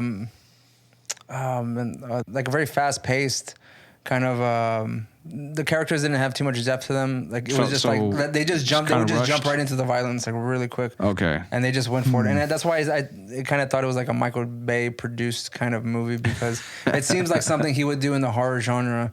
Yeah, you know. Just start like there were no big explosions. Slice people up instead of blowing them up, you know. Like, and then if J.J. Abrams fucking directed it, just like no one could see anything because the fucking sun was so bright. Let's see. Like think if like The Hills Had Eyes was directed by J.J. Abrams, like all the characters like shit, like covering their eyes, like. No one could chase anyone because they can't fucking get their own bearings. Texas Chainsaw Massacre produced by Michael Bay. There it is. Yeah. Oh, wow. Told ya. Damn it. Those chainsaws should have been on fire. Well, I guess not. Flaming blades. Yeah. And it was produced, distributed by New Line Cinema. So, like, they kind of had some... serious backing, cred, dude. Yes, yeah, some cred there. So I mean, New Line Cinema distributed all of like classic, dude, Nightmare on Elm Streets and stuff like that. So it didn't make. I mean, these movies made a shit ton of money, and that's why they kept pumping them the fuck out. You know. Yeah. That was the thing, stylized way that they made them. Again, Michael Bay produced. You know how that fucking goes. These were made to reintroduce the horror genre. To not even that. They were just. Well, at least that's what I want to think. They were repurposing a famous title, and just throwing it out there. When did the original? It's just all for making money. It had nothing to do with anything else. Wasn't it like the late 70s? Yeah. So I thought that they were mostly doing this just as like a popular trend to just try to not necessarily reinvent, but I guess reinvigorate the genre. I think movies that at this time. The Texas Chainsaw Massacre was one of the first movies that came out in as that part period. of the trend. Reboots. So the second that movie made a shit ton of money, Let's just start pumping them out. They were just. I just thought they were trying to sort of like bring it to a new audience of people that that's had kind of heard this as like not the diehard fans. It's like that's what I meant. They're trying to go for the mainstream. For instance, like the Hills Have Eyes. Why would you go to that property? Like that wasn't that fucking popular, you know? No, yeah, exactly. No, like so, like I think they were trying to again, like just to use this as a. What can we get the most action out of it? The right, most violence, with something that's kind of already had all the... Just looking for that value engine, basically. Right, exactly, yeah. And you can kind of say that with the Friday the 13th remake as well. Mm-hmm. Yeah. I remember it semi-fondly, but I don't have the same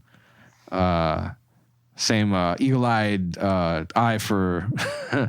for shitty movies that you do, Ray. But speaking of movie, we haven't covered that one.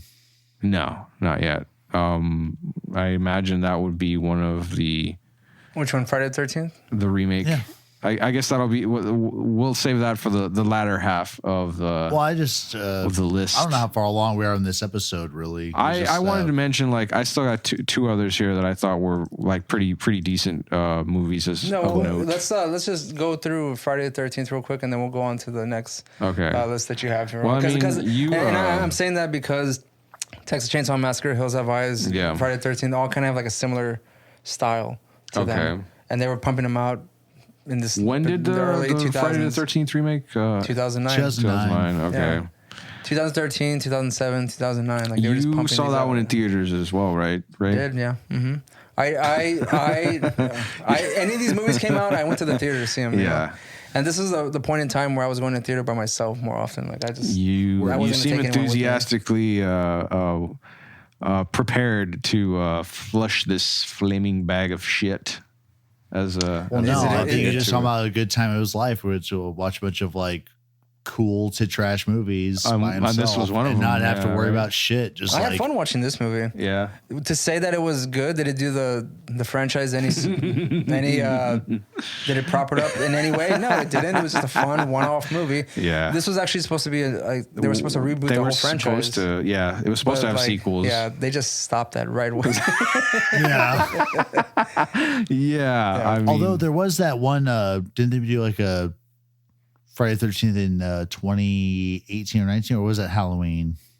No, that was Halloween. Oh, word. And have you seen that, Ray, by the way? I have seen that, but that is supposed to be a direct sequel to the first one.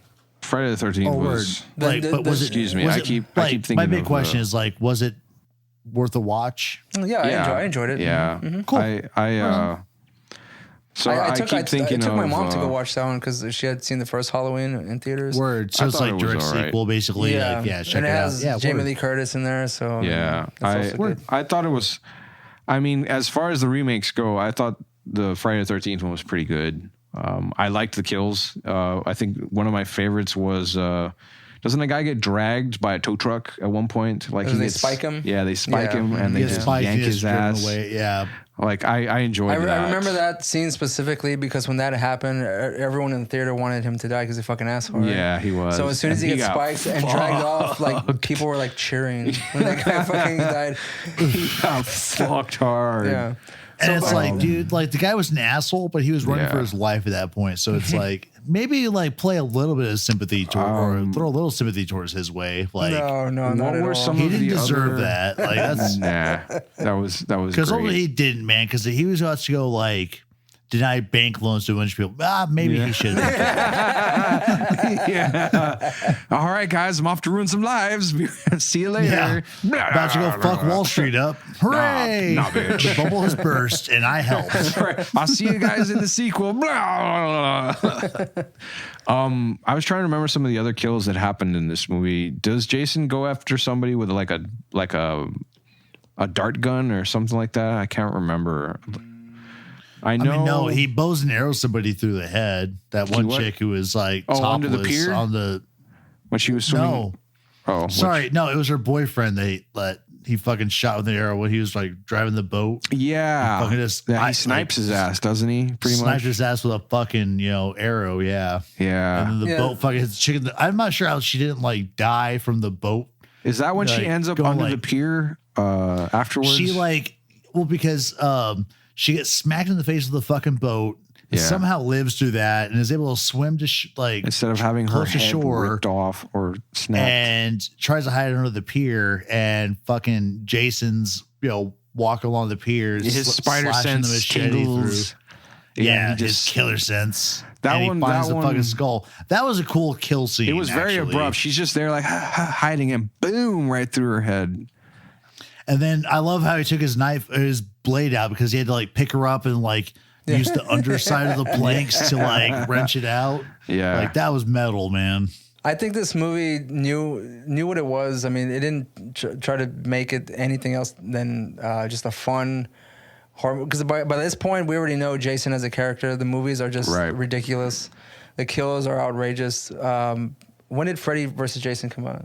Oh, that was like. Was that before or after this movie? No, it was after. I want to say 2010. I think it came out. Well, we had Jason X.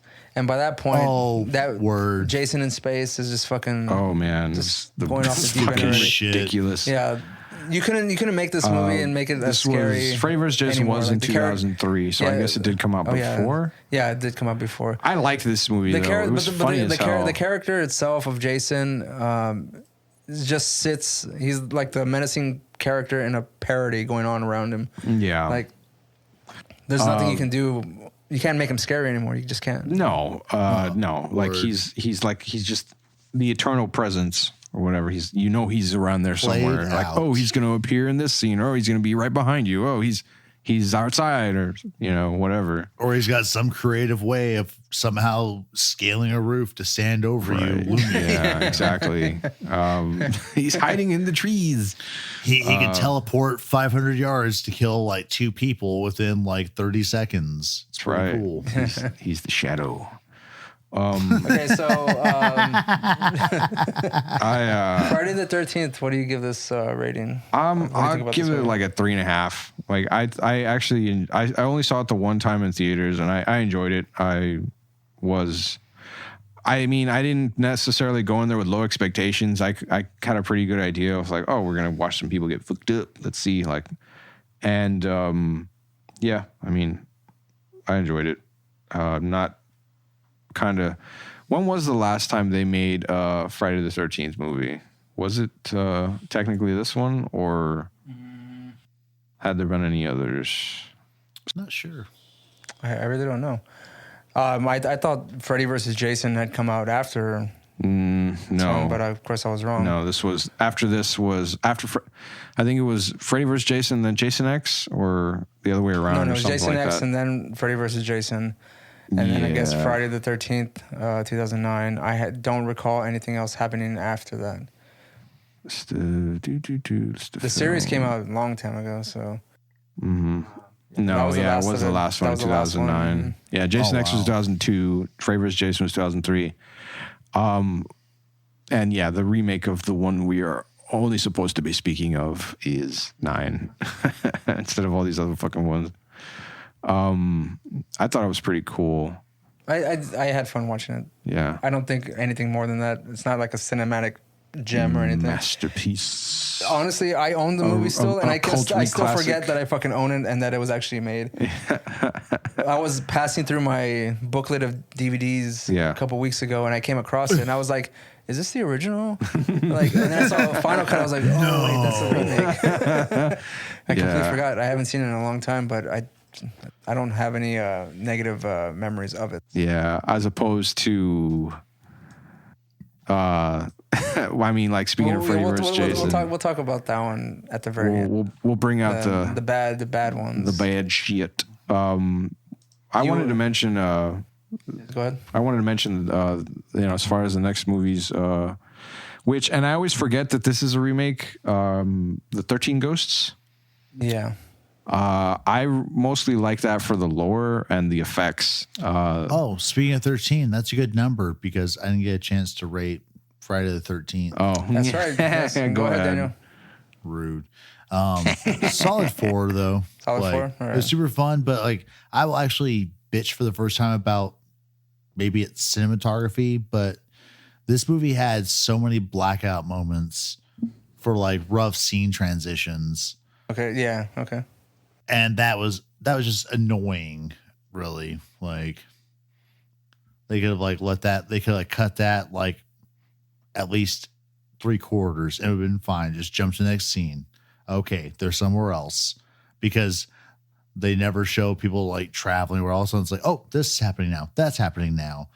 But they spend like 4 seconds of darkness in between each scene. It's like, God damn it. Let's get on with it, dude. So, but yeah, but otherwise, like, apart from that, like, so I'm not counting that in my analysis of this movie. I wouldn't give it a 4 or 5 or whatever, or 5 otherwise. Like, but I'm just saying, like, that annoyed me. But yeah, a 4. It was super enjoyable. Have you seen any of the other Friday the 13th movies, Daniel? Or like have much? I know you said you're not too big on horror movies, but I was curious. I've seen a bunch of the early ones, but I've not seen like Jason X. I've not seen Freddy vs. Jason. Oh man! So we need to have a watch party for Freddy vs. Jason. Come on, Ray. But yeah, I saw a good chunk of the early ones because there were like 5 of the early ones. Well, there's Friday the 13th, Part 2, Part 3, the final chapter, A New Beginning, Part 6, Part 7, and 8. Word. So I'm not sure Jason where I like fell off or whatever. Yeah, but like I quite remember a few. like the earlier ones like okay-ish, and Yeah. so yeah, like but it's not. It's like one of those like I was one and done for those. Okay. And it's been quite a long time. So It has. I mean, it's been over 10 years since the last Jason movie. So, not to include any of the comics or whatever. Like as far as how any of that stuff goes, there's a shit ton of that's. I think the last one I saw was like Freddy versus Jason versus Ash, which was supposed to be a movie at some point. Oh yeah.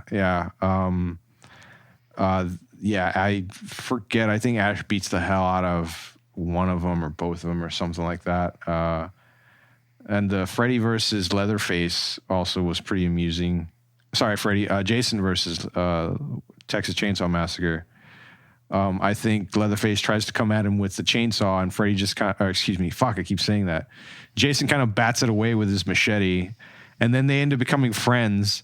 And Leatherface takes Jason and introduces him to his family and shit, and like they're having dinner, and it's just fucking silly. But yeah, there's a lot of that shit. Anyways, so what was your rating again, dude? I'm sorry. I said it was a 4. 4? A 4? Wow. Indeed. Okay. I gave it a 3.5. So, like I sort of keep jumping ahead there. I wanted to mention 13 Ghosts, and I didn't get to. I don't think fuck. You know what? Maybe I did see it in theaters. I don't fucking remember now. I did. Yeah, it's a cool movie. It's got a very I mean, even as plots go, this one is so fucking light. But what's really interesting to me was the backstory of the ghosts, and I guess the glass house that contains them is like a box or whatever, or a cage, excuse me, for spirits. I think it stars Tony Shalhoub and Shannon Elizabeth, and I forget the names of the children because at that point I don't care anymore. But it was really cool. The set, the costume designs for that movie were pretty fucking nifty. Let me see. See if I can find. The acting, of course, was just bleh. I'm sorry, you had Tony Shalhoub in there. He's a superb actor. Wow. Yeah. Well, what about Matthew Lillard as the psychic or whatever? I don't know. What did you think about Matthew Lillard in Scream? Same thing here. Yeah. The same. It ain't no hackers. Or SLC Punk. Fucking stupid movie. Yeah. So it wasn't like Matthew Lillard in his 50s already when he came out in this movie. I don't know, actually. Nah, but he's fucking old though. He is now. He does daytime TV or some shit, sitcoms. I forget what the name of it is, but yeah. Was he doing the reboot of Supermarket Sweeper one? Oh man, yeah, look at him. Oh, he is see. 50 now. All right. Boop, boop, boop. That's funny. When he was in Scream, he was like in his 30s already and shit. Yeah. Well, close to his What 30s. he's doing now is boop, boop, boop, boop, boop, boop. I guess it's this one. No. What the fuck? Panhandling. Good Girls. Yeah, that's the one he's in now. Something, whatever. But anyways, back to 13 Ghosts. When did this movie come out? It's the original came out in 1960, and the remake was in 2001. Yeah, like had a pretty nutty plot. Mostly the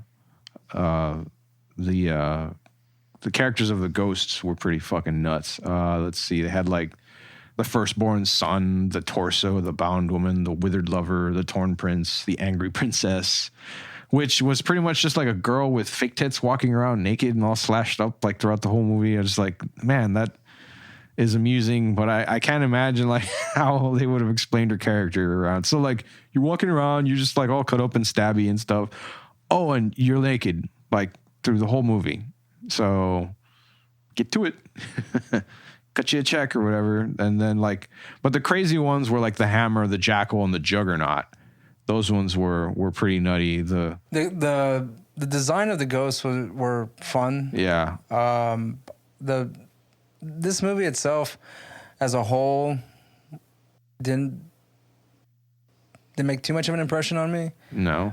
The ghosts were cool. The acting was whatever. Yeah. The story was also... The story was kind of lame too. Yeah. But again, like, it is a remake of the same thing. So I mean... It was just mostly like one or two plot devices even. 13 Ghosts is the type of movie that comes on sci-fi, and it's on in the background if there literally is nothing else to do. And I'm doing something else already. It's like a cleaning horror movie. Yeah. You play it in the background. I don't mind the commercials because I'm not really paying attention. Yeah. And you have a ghost that comes out. It was like the ghost seemed a little bit more like. This is one of those. That's the word I'm looking for. I forgot. Okay, well, this was one of those movies to me that just like they focus more on the special effects, the effects, the practical effects as well of the characters in the movie, or rather the ghosts. And you know that was cool. I was fine with that for the most part. Have you seen this movie, Daniel? Sorry, which movie? I was kind of tuned out. Fail. 13 Ghosts. Yeah. No.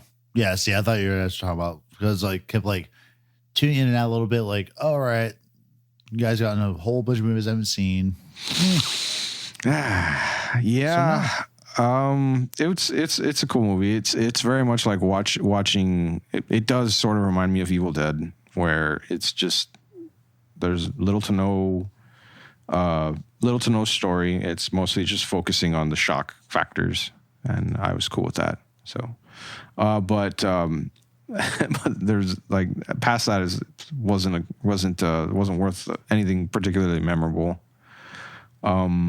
As far as the acting goes, and yeah, I mean, like I forget that Tony Shalhoub is in this movie.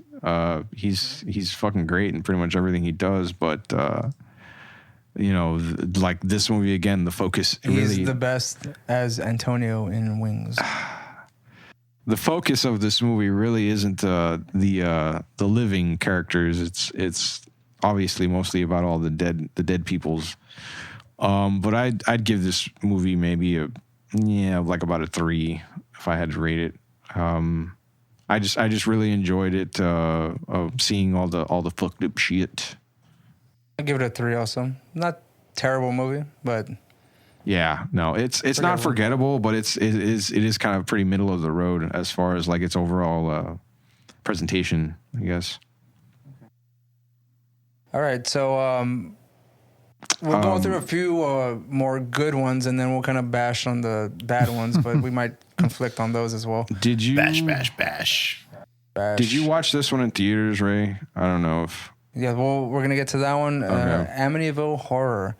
And right up in front, I'm just going to say this. This is the movie that made me have a man crush on Ryan Reynolds.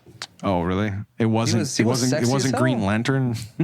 He was sexy as hell in this movie. Yeah. Okay. Blade 3, wasn't he? Yeah.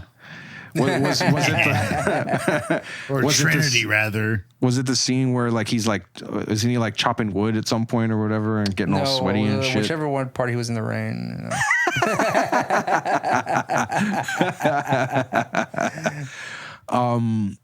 I don't remember a lot of this movie. The parts that I remember were what I obviously enjoyed about it. But I kind of thought it was it kind of like it takes a bit of a slow burn to pick up. No, I don't think so. But I know I sort of I know that remember like the getting like the way they get to the ending or the ending itself is completely different. Right, yeah, than from the the original. original. I thought that they didn't start going into a lot of the hard, I guess, supernatural scenes until towards the end. No, this is more like in Right. the middle. I mean, In the middle? it gets more ridiculous as you get to the end, of course, because that's the climax. but, Right, where they in the go middle, under the like, house and see all this. There's a bunch of like little things that happen, just like in the original. You know, I think the original is probably more of a slow burn than this fucking movie. Oh yeah, towards the end they I mean, ramp do you up really need all the of frights? I mean, I feel safe already. Fucking Ryan Reynolds is there looking all buff and shit. Like, why am I scared of that?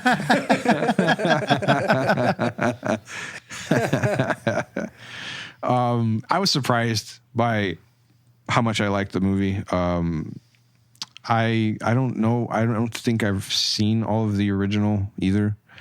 When I saw this, yeah, I was just like, oh, okay, I'm gonna check out another like possession or evil ghost movie. But in this one, the origin of the evil is from an actual like priest, right? person, Yeah, right? like yeah. and they just kind of bust that out at you like out of nowhere. There isn't any like. Like they're not subtle with it. I think it just sort of happens, and then like you see, oh yeah, like this guy like cuts his throat, and like I forget what actually happens. Like he possesses people to this crazy like satanic ritual or something like that, and I forget like if it gives him power over others or. Like I don't remember a lot of it. I just know it was crazy, and I was just like, "Oh wow, this is nifty!" Like it came out of nowhere, and then all of a sudden we have Ryan Reynolds becoming the face of evil or whatever, doing his best Jack Nicholson impression. Or Do you really think he was doing a Jack Nicholson? well, impression? you know, like he's evil, like The Shining, and about. Look, you can't be that threatening when you're looking that buff, right? God damn it! Of course. Like evil, like I mean, Right, yeah. you still feel safe, you know. There's some good still in him, so like he's not gonna really kill you or anything. Yeah, there's some good still. There's still some good in his muscles. There's greatness in his will. His will to flex. Ah, yeah. So, I assume you haven't checked out this movie before, Daniel. Have you maybe? Negative. Yeah. I see your eyes glossing over there. Over I'm your. fucking just kind of like semi-absent, just sitting here drinking, hanging out, just like, oh yeah, I know that movie. And then like, all right, y'all are gonna talk about your bullshit. Cool, no worries. Yeah. I'm hanging out, dudes. It's all good. So, Roland, what else? What do you give this movie? Amityville or remake? I mean, aside from that, I don't think it didn't really particularly stand out to me much. No, it kind of had the same feel as the rest a lot of of those the other movies, remakes. Yeah. It was kind of bland or milkwarm, I guess. Okay. Lukewarm, whatever the fucking phrase is. Again, like had some good bits, other pretty boring stuff in there. So I'd probably give this one maybe about a 2 or so. I was gonna say 3.5. No, like again, like the parts of this movie that get interesting for me weren't like the classic, like standard scares that were included in the original Amityville Horror kind of thing. It was when shit hits the fan and it fucking goes nuts, because I remember watching this and just seeing like all this transition to all this crazy ass like, you know, demonic shit, and just being like, wow, I wasn't expecting this at all. All right, I'm enjoying it now, and that was about it, kind of thing. one of the next ones we'll go through. Hoping at least. Let me see if you guys have seen this. No. Dracula. Dracula 2000? No, just regular Dracula. Bram Stoker's Dracula. Dracula Francis Ford 2000. Coppola's Dracula. Oh, you with Gary Oldman? Gary Oldman, Winona Ryder. Looking fucking I have sexified. not. So back to tune-out mode. Boo. You have not seen the remake of Dracula? Winona Ryder. Yeah, that is fucking nuts. What do you, have you like I seen said, that, right? like this genre is not in my wheelhouse, really, All right. dude. Like, So I loved that movie. I haven't seen it in such a long time, but it's so fucking memorable to me because there are just so many like ridiculously awesome effects. Well, the acting itself is also very good. Oh yeah, Gary Oldman is Gary Dracula. Oldman is fuck man. He's a sexy motherfucker in this movie, pulling off all this badass. Like he looks fucking cool as shit throughout the whole fucking movie. I mean, you have like those fucking succubus horror vampires going after Monica Bellucci. You've got like, you know, like all like, and I kind of thought this was like, man, they just did such an amazing job showing all of the ridiculously fucking cool powers that, you know, Dracula has. How many different Dracula turns into a wolf and he turns into a wolf, like he turns into a giant fucking bat. I mean, the bat looks fucking cool. It does. That It scene looks, where like it looks like a fucking demon. It was like it spits the fire out the crucifix, and then yeah. And doesn't he like does he burst into bats at one point? I forgot. I don't or is recall it spiders? the bursting of bats, but I think at one point like he escapes from a particular scene, and I think in that one like he just bursts into a cloud of bats or something like that. I don't recall, but it's such a fucking ridiculously cool movie. And I mean, I really should watch it again. I haven't seen it in such a long time. And it's a fucking classic at this point. oh yeah. I mean, Keanu Reeves still gets shit for the way he acted in this movie too. Oh, I mean, Because he acts, his accent goes in and out, yeah. and he's throwing out the accent with his Keanu. I will Keanu kill voice. you, Dracula. Hold on. Dracula, dude, like, why you gotta be doing that to my girl? She is Fighting really my fucking girl hard. now. Let's see. Where's the film? It came out in 92. Fuck her as a wolf. Yeah, it came out in 92. She would love every second of it. And man, it made a good chunk of money too. Yeah, for the time, yeah, for sure. Let's see. Yeah, Anthony Hopkins. That's right. Wasn't he? Was he Van Helsing or the professor? He was Van Helsing, yeah. Yeah, we had Professor that one- Abraham Van Helsing. That one scene where he screams, Dracula! Yeah, that's right. Yeah, it's pretty Yeah. Gary Oldman's Vlad the Impaler. Yep. Keanu, where's Winona Ryder? Yeah. There you go. Okay, so Dracula. What do you give this movie? Like that one, I'd have to give a 5. I Word. think that there wasn't anything about this movie I didn't like, and I haven't seen it in fucking forever and a half. I really should watch it again, but I mean, the movie's amazing. If any of you have not seen it and you want to check any horror movies out, you absolutely should. Like, out of all the bullshit we've been putting out here, this one like is at the top of the fucking awesome list. I mean, the effects were cool, like the fucking the scenes were great. The stages like for each fucking area were fucking cool as shit. The story was cool too. I mean, it was pretty standard for horror movies, but like the acting, like these are fucking all great actors. And I mean, this is one of those few movies that like it still stands well to the test of time. It's almost 30 years old. So At this point, yeah. at this point, yeah. And I mean, anybody that knows anything about fucking horror knows who Dracula is. Christ, they've had so many fucking like spin-off versions, Dracula 2000 and the sequel, and I forget what Dead other. and Loving It. Yeah, well, hey. Yeah. Which is an awesome movie. Fuck yeah. Yeah. Let's see. Yeah, I mean anybody knows, but like as far as like a definitive movie, if you wanted to see a, outside of like Nosferatu, this is like the best like modern day adaptation classic at this point for Dracula. Okay, so I'm gonna Unless you want to watch Blade. Was it Blade 3? I forget. I'm gonna kind of speed through some of these other ones here because I don't think you guys have seen them. The first chapter 1. Are you talking about the current ones? The current one, the 2017, latest yeah. ones? No, Yeah. I Haven't still seen never it? got around to it. Daniel, I don't think you have seen it either. I'm gonna I'm gonna just give my rating real quick. Yeah. And I'm gonna give it that a straight 4.5. Yeah. Kids were great. The story was fun. Pennywise was also fun as well. Yeah. If you haven't seen it, check it out. Still does not replace entirely the original TV made-for-TV movie with Tim Curry. So good. And fucking John Ritter. Yeah. And fucking homeboy from the Waltons.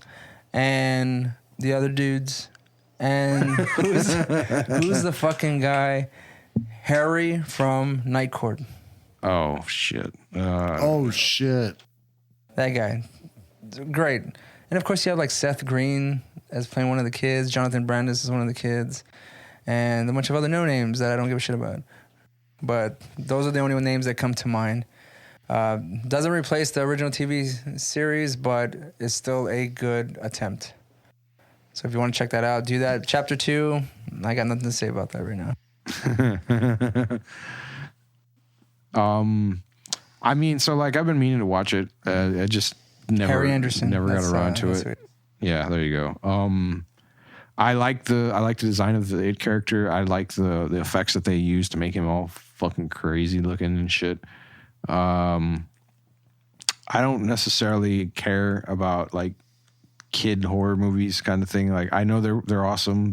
I know they do a good job, but I just kind of get Monster Squad. Yeah, see, like I'd rather watch that. Like as far as watching any of that stuff, it kind of bores me to see that now.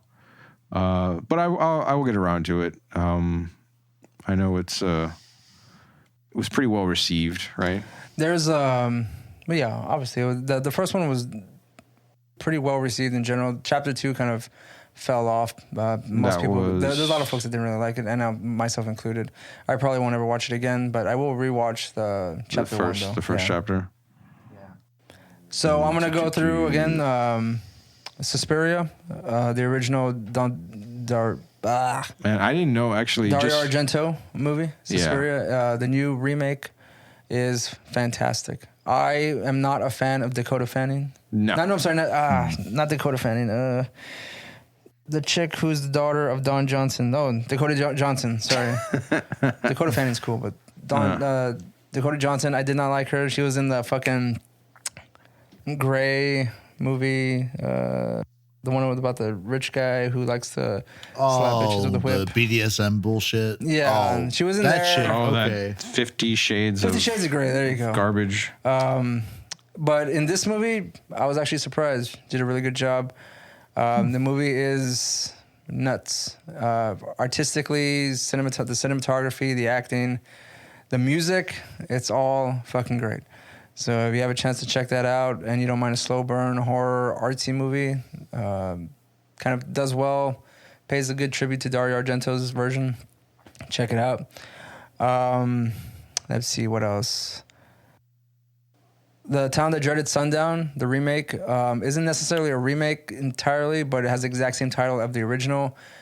In The Town That Dreaded Sundown, the movie is like supposedly based on real events in the movie, so it's kind of like this whole meta thing going on.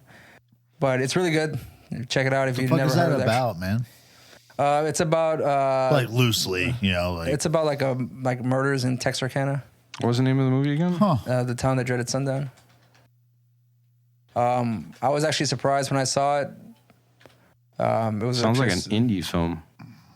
1976, 2014 was the remake. But they reference the actual movie from 1974, I believe, in that one. So like this kind of this whole movie within a movie kind of thing. So like this guy's wearing like a potato sack on his head or something, like Jason. Yeah, but it was 1976. Right, so it came out. So it kind of came out before that. So you can see where that kind of came from. Mm-hmm. They took that inspiration. Inspirato. Or stole it, rather, maybe even. Who knows? Who knows? Maybe that's one thing. It seemed like they kind of stole that idea, but who knows? But then along comes the hockey mask, and there we go. And here I am. Two more, but one that'll probably lead into the bad movies. But here's gonna be here's this one. Okay, The Blob, 1986. I've seen clips of that on YouTube actually. 1988. Sorry, The Blob with Shawnee Smith. Fantastic fucking movie. If you know nothing about the original Blob, no need. Watch this one. The effects are great. The acting's cool. One of the first times it kind of made an effect on me because they killed a child in this movie. Oh. So like they didn't really do that at the time, like on screen, kill one of the kids. Most of the kids usually survive. So that was really cool, and which made me a fan of children dying on screen. Just makes the movie a little bit more quote unquote realistic. Mind you, it is a blob, an alien from the fucking skies. So you suspend your belief however way you want to. Mm-hmm. The last one I'm going to talk about, the disbelief, as good to me, and Roland has to say, Dawn of the Dead. 2004. I believe it was directed by Zack Snyder, and it was produced or written by James Gunn, I think. I believe it's on my shit list, Ray. I'm not sure. Yeah, I just remember some of the panic in the mall, and that's it about this movie. So I remember that and being bored to.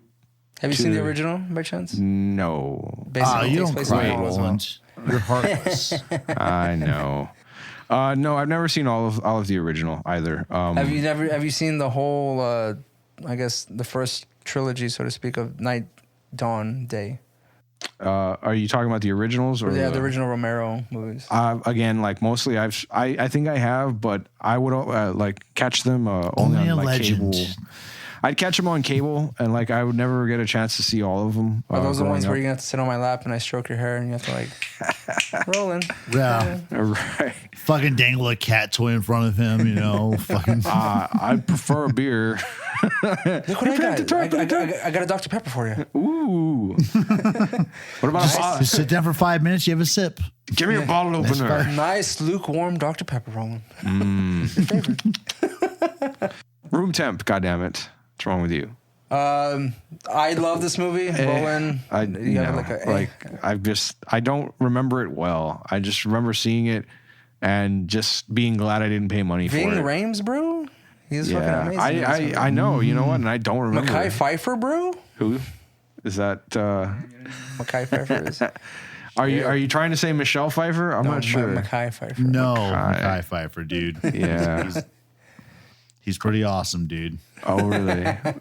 Are you sure? I mean, yes, I am. You probably remember less of this movie than I do. I think Mekhi Phifer came out. I've seen Mekhi Phifer in other shit, man. Yeah, I know what you did last summer, part 2.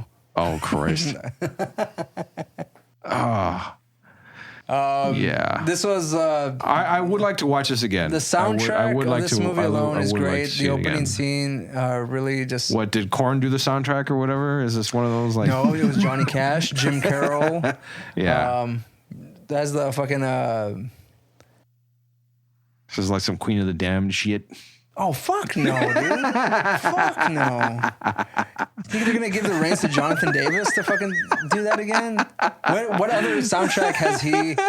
has he fucked up? I don't know. Curated, you know? Like that he made himself. Or even got the music for. I think he fucked up a game or two when they gave him the directing But no. By the way, we're gonna do a classic Korn album at some point for Anatomy Mixtape, so be ready for that one, guys. Oh, We'll take your pick. I'm actually looking forward to it, man. I don't mind Korn too much, actually. Old Korn's fun. all like right. like follow the leader, or are we talking about Maybe you like, want to do Debut, maybe fucking Adidas. oh yeah, that's always fun. I don't remember what the anyways, second album's called though. But I'm thinking of something, but I don't really care to be wrong, so I'm not gonna say Follow shit. the leader. You know. Well, yeah, that was like their big crossover, big break. yeah, it That was their huge break, dude. They Yeah. were everywhere then. Maybe we'll stick with that, like albums that catapulted artists maybe into superstardom, like Antichrist Superstar. nice Yes. segue. I'm so looking forward to that fucking album coverage. So we're talking about Dawn of the Dead. What do you give that? You said not. You don't really have to. So like I honestly haven't seen it in such a long time that I don't feel comfortable giving it a normal rating. Like again, like I wouldn't mind watching them again. The one I really remember was Land of the Dead, and I was so bored with it. With that Land shit. of the Dead is actually in the like- universe of the originals. Uh-huh. So Oh, it was. I thought it was in. let me just in say the this: remake. it's not that great. No, it's not. Like it was kind of. I would have to say, like I'd probably prefer Dawn of the Dead to that one because this one seemed a bit more, I guess, appropriate. Land of the Dead kind of just got like silly towards the end, where I will say that the zombies gain sentience. Day of the Dead has and a been remade as culture. well, and that's terrible also. Oh, okay. No, I don't know shit about that. And But you know what? so, I mean, like giving my to give my memories a rating for this, I'd probably give it a 1.5. Okay, I give this a 4.5. Oh wow. Favorite, one of my favorite remakes. But we'll go into the shitty ones that we know for a fact are bad. Well, like yeah, Let's Daniel. start with the classic, Roland. Classic Cageverse Oh wow. remake that is Oh, doodoo This is beyond repair. the only movie I ever went with a friend to, and he fell asleep. Like he put up the armrests, like the theater was pretty much Couple of empty. thingies, yeah. The theater was pretty much empty, and he picked up the cup holders and like lied down on like 3 seats long ways, and I was just sitting there like, okay, man, whatever, you know. I didn't even know this. So I don't remember why I went to see this. I thought I saw the trailers and I was like, this looks kind of interesting.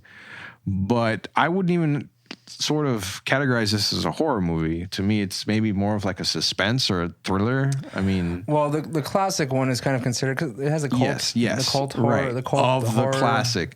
And I think I've read that a lot of the people that appreciated have pretty much decided to like ignore the remake ever existing. Why wouldn't you want to do that? It's Nick Cage, Ray. I mean, not the bees. Yes. Like that's just Hated it. It never, it never stops being funny. How bad that shit it is. does. Like just To see watching Nick the Cage clips of that movie is funny. cracking out the rage cage with his Punching women in the face, you know. Yeah, I walked out of there kind of like, well, I guess I got to see Nick Cage die at the end, but I didn't see not understanding the point of the movie. I think if I had seen the original, like it would have probably made a lot more sense to me. Yeah, but going in the there, original is also like a slow burn too. Like, yeah, I don't recall in the original any sort of point where there's like abrupt screaming about bees. They had a little bit more integrity with their line delivery. So, No, it appears I'm going to perish. Oh, foo. It's like Shakespearean bullshit. what's the name? So I'm trying to think of like the sort of trend of that this particular, like the original Wicker Man story follows, where they have like I guess it's just like a village of people that follow a particular ceremony that they go through. I know that idea has been used a lot before in the past. The only one that like unfortunately that can come to memory at the time where they have these kind of like sort of like I guess this mass cult would be that M. Night Shyamalan movie, The Village. Village, yeah. But I know but they're not doing it out of any sort of actual ritual. They're just doing it to like keep folks right, like they in line.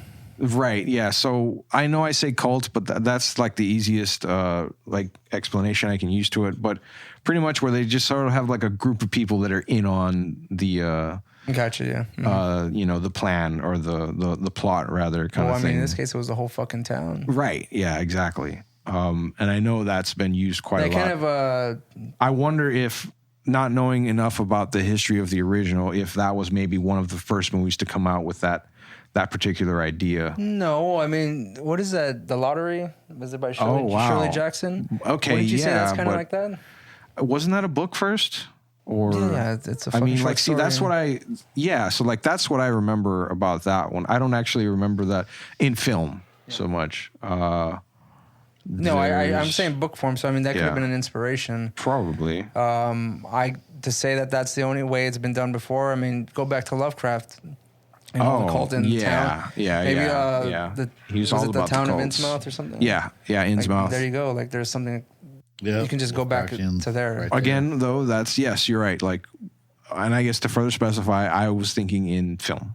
Not in yes, that's probably where I'm getting a lot of the ideas as far as its inspirations from. Yeah, there's tons of books that use this kind of stuff, and it's awesome. But as far as the film screenings go, I'm not so sure of when it was first introduced. Overboard with Kurt Russell and Goldie Hawn. Where the whole family and her team are involved in keeping her and then they love her and she loves them and everyone's happy in the end. It's not abduction or like Stockholm syndrome. It's the acceptance of a transformation for the better. Or some shit like that.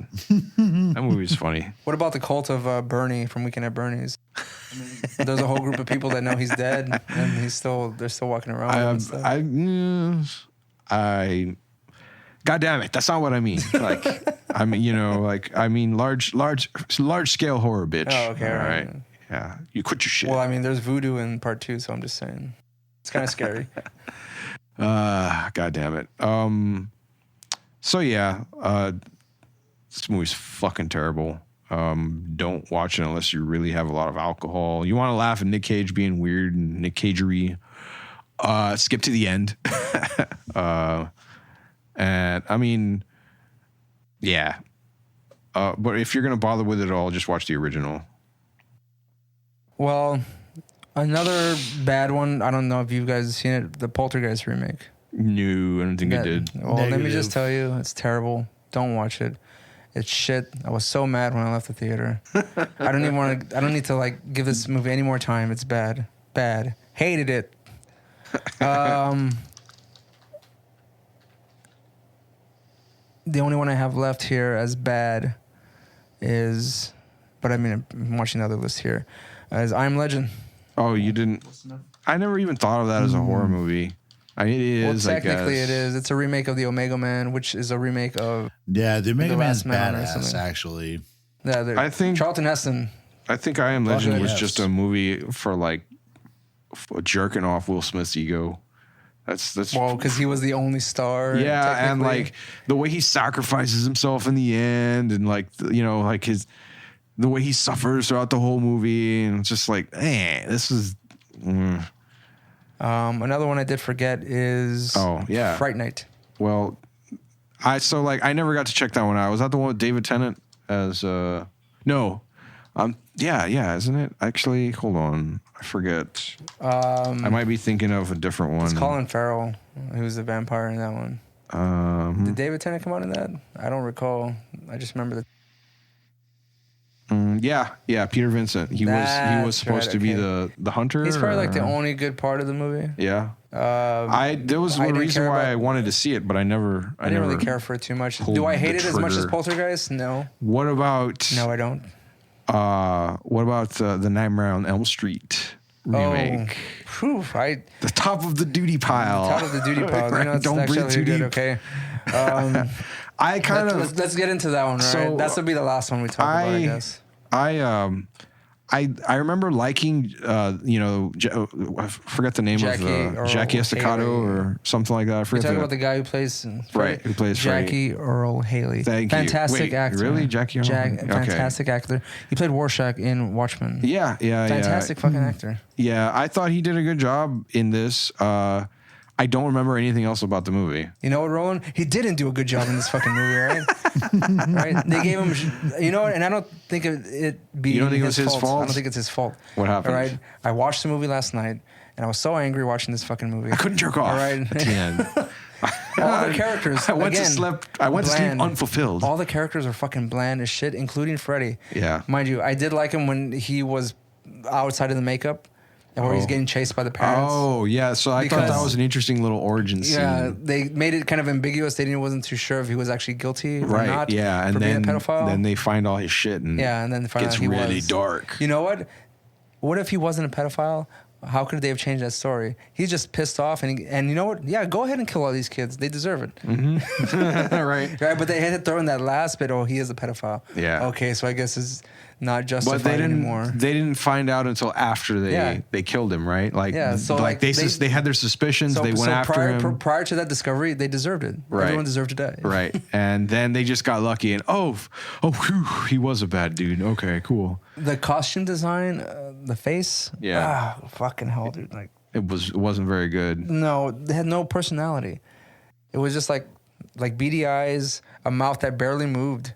Yeah. Like when he's speaking, I like his voice. Yeah. I like the way he. I remember that well. But the costume design, or I say the costume is exactly the same as the original, but his face shitty.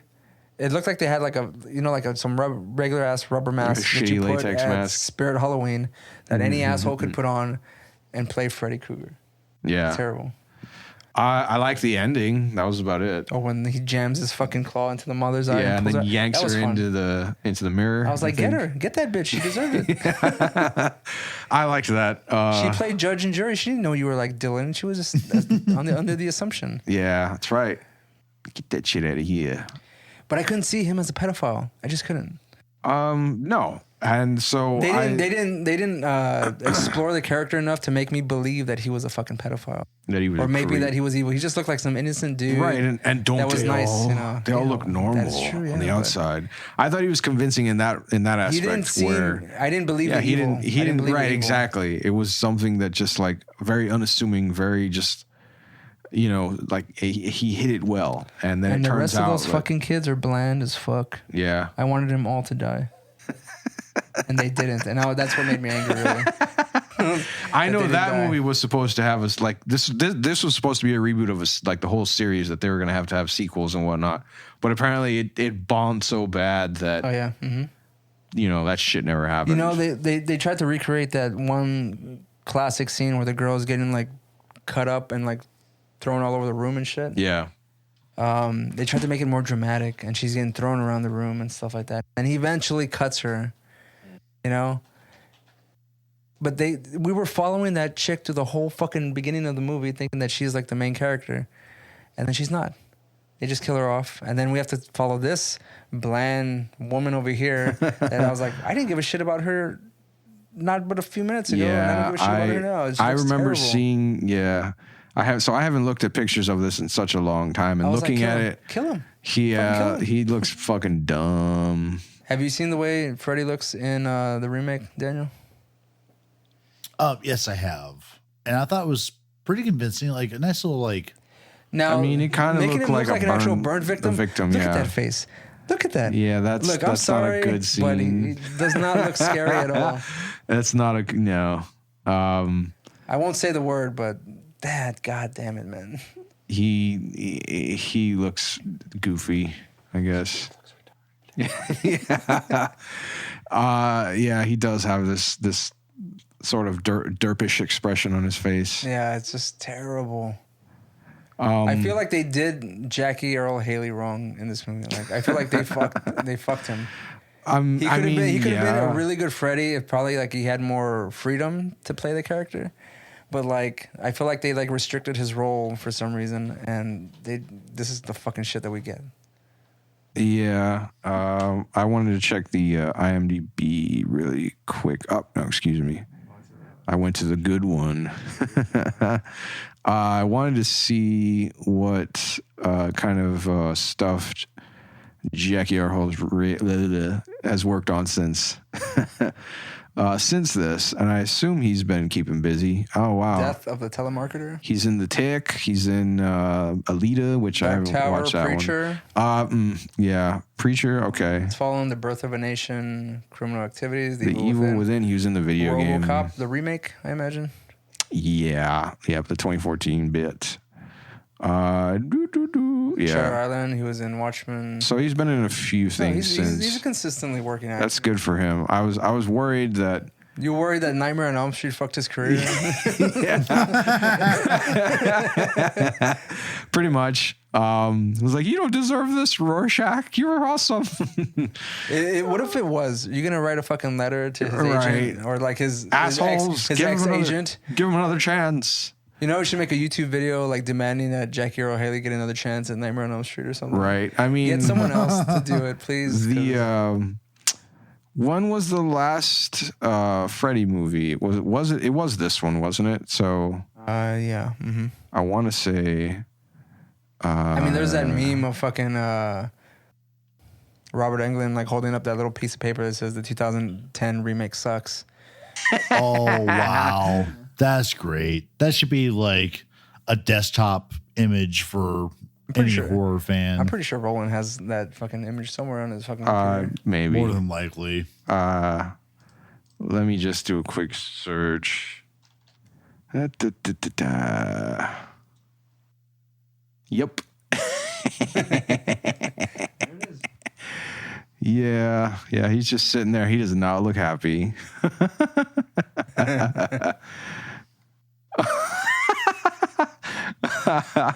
That's Kane. It's Kane Hodder, yeah. Saying "fuck you, Freddy."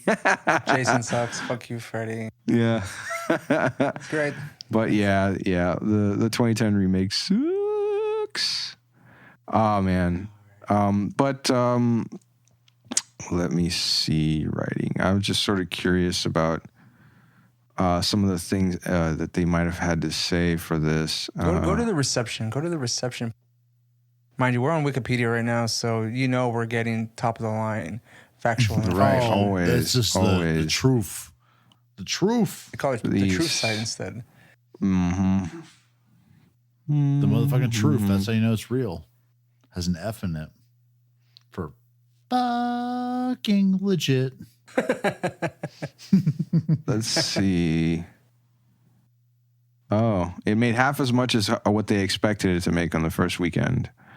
And you know what's why I'm extra pissy about this movie is because I had to pay to rent it last night. You contributed. Oh, that's rough. Never again. I learned my lesson, people. Oh, I'm gonna have to buy this for you on DVD at some point, Ray. Don't worry. You'll have it forever. You're gonna buy a DVD or like Blu-ray HD quality? 4K, baby. VHS. No, I'm not gonna give him something cool. Fucking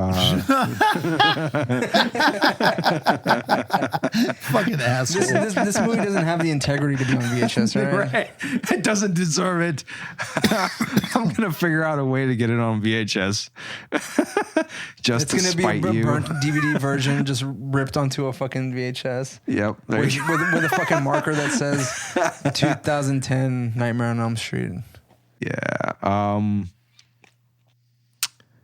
Let's see. No, it doesn't really say anything interesting about how bad this is. I'd have to look it up. And oh wait, here we go. Critical response.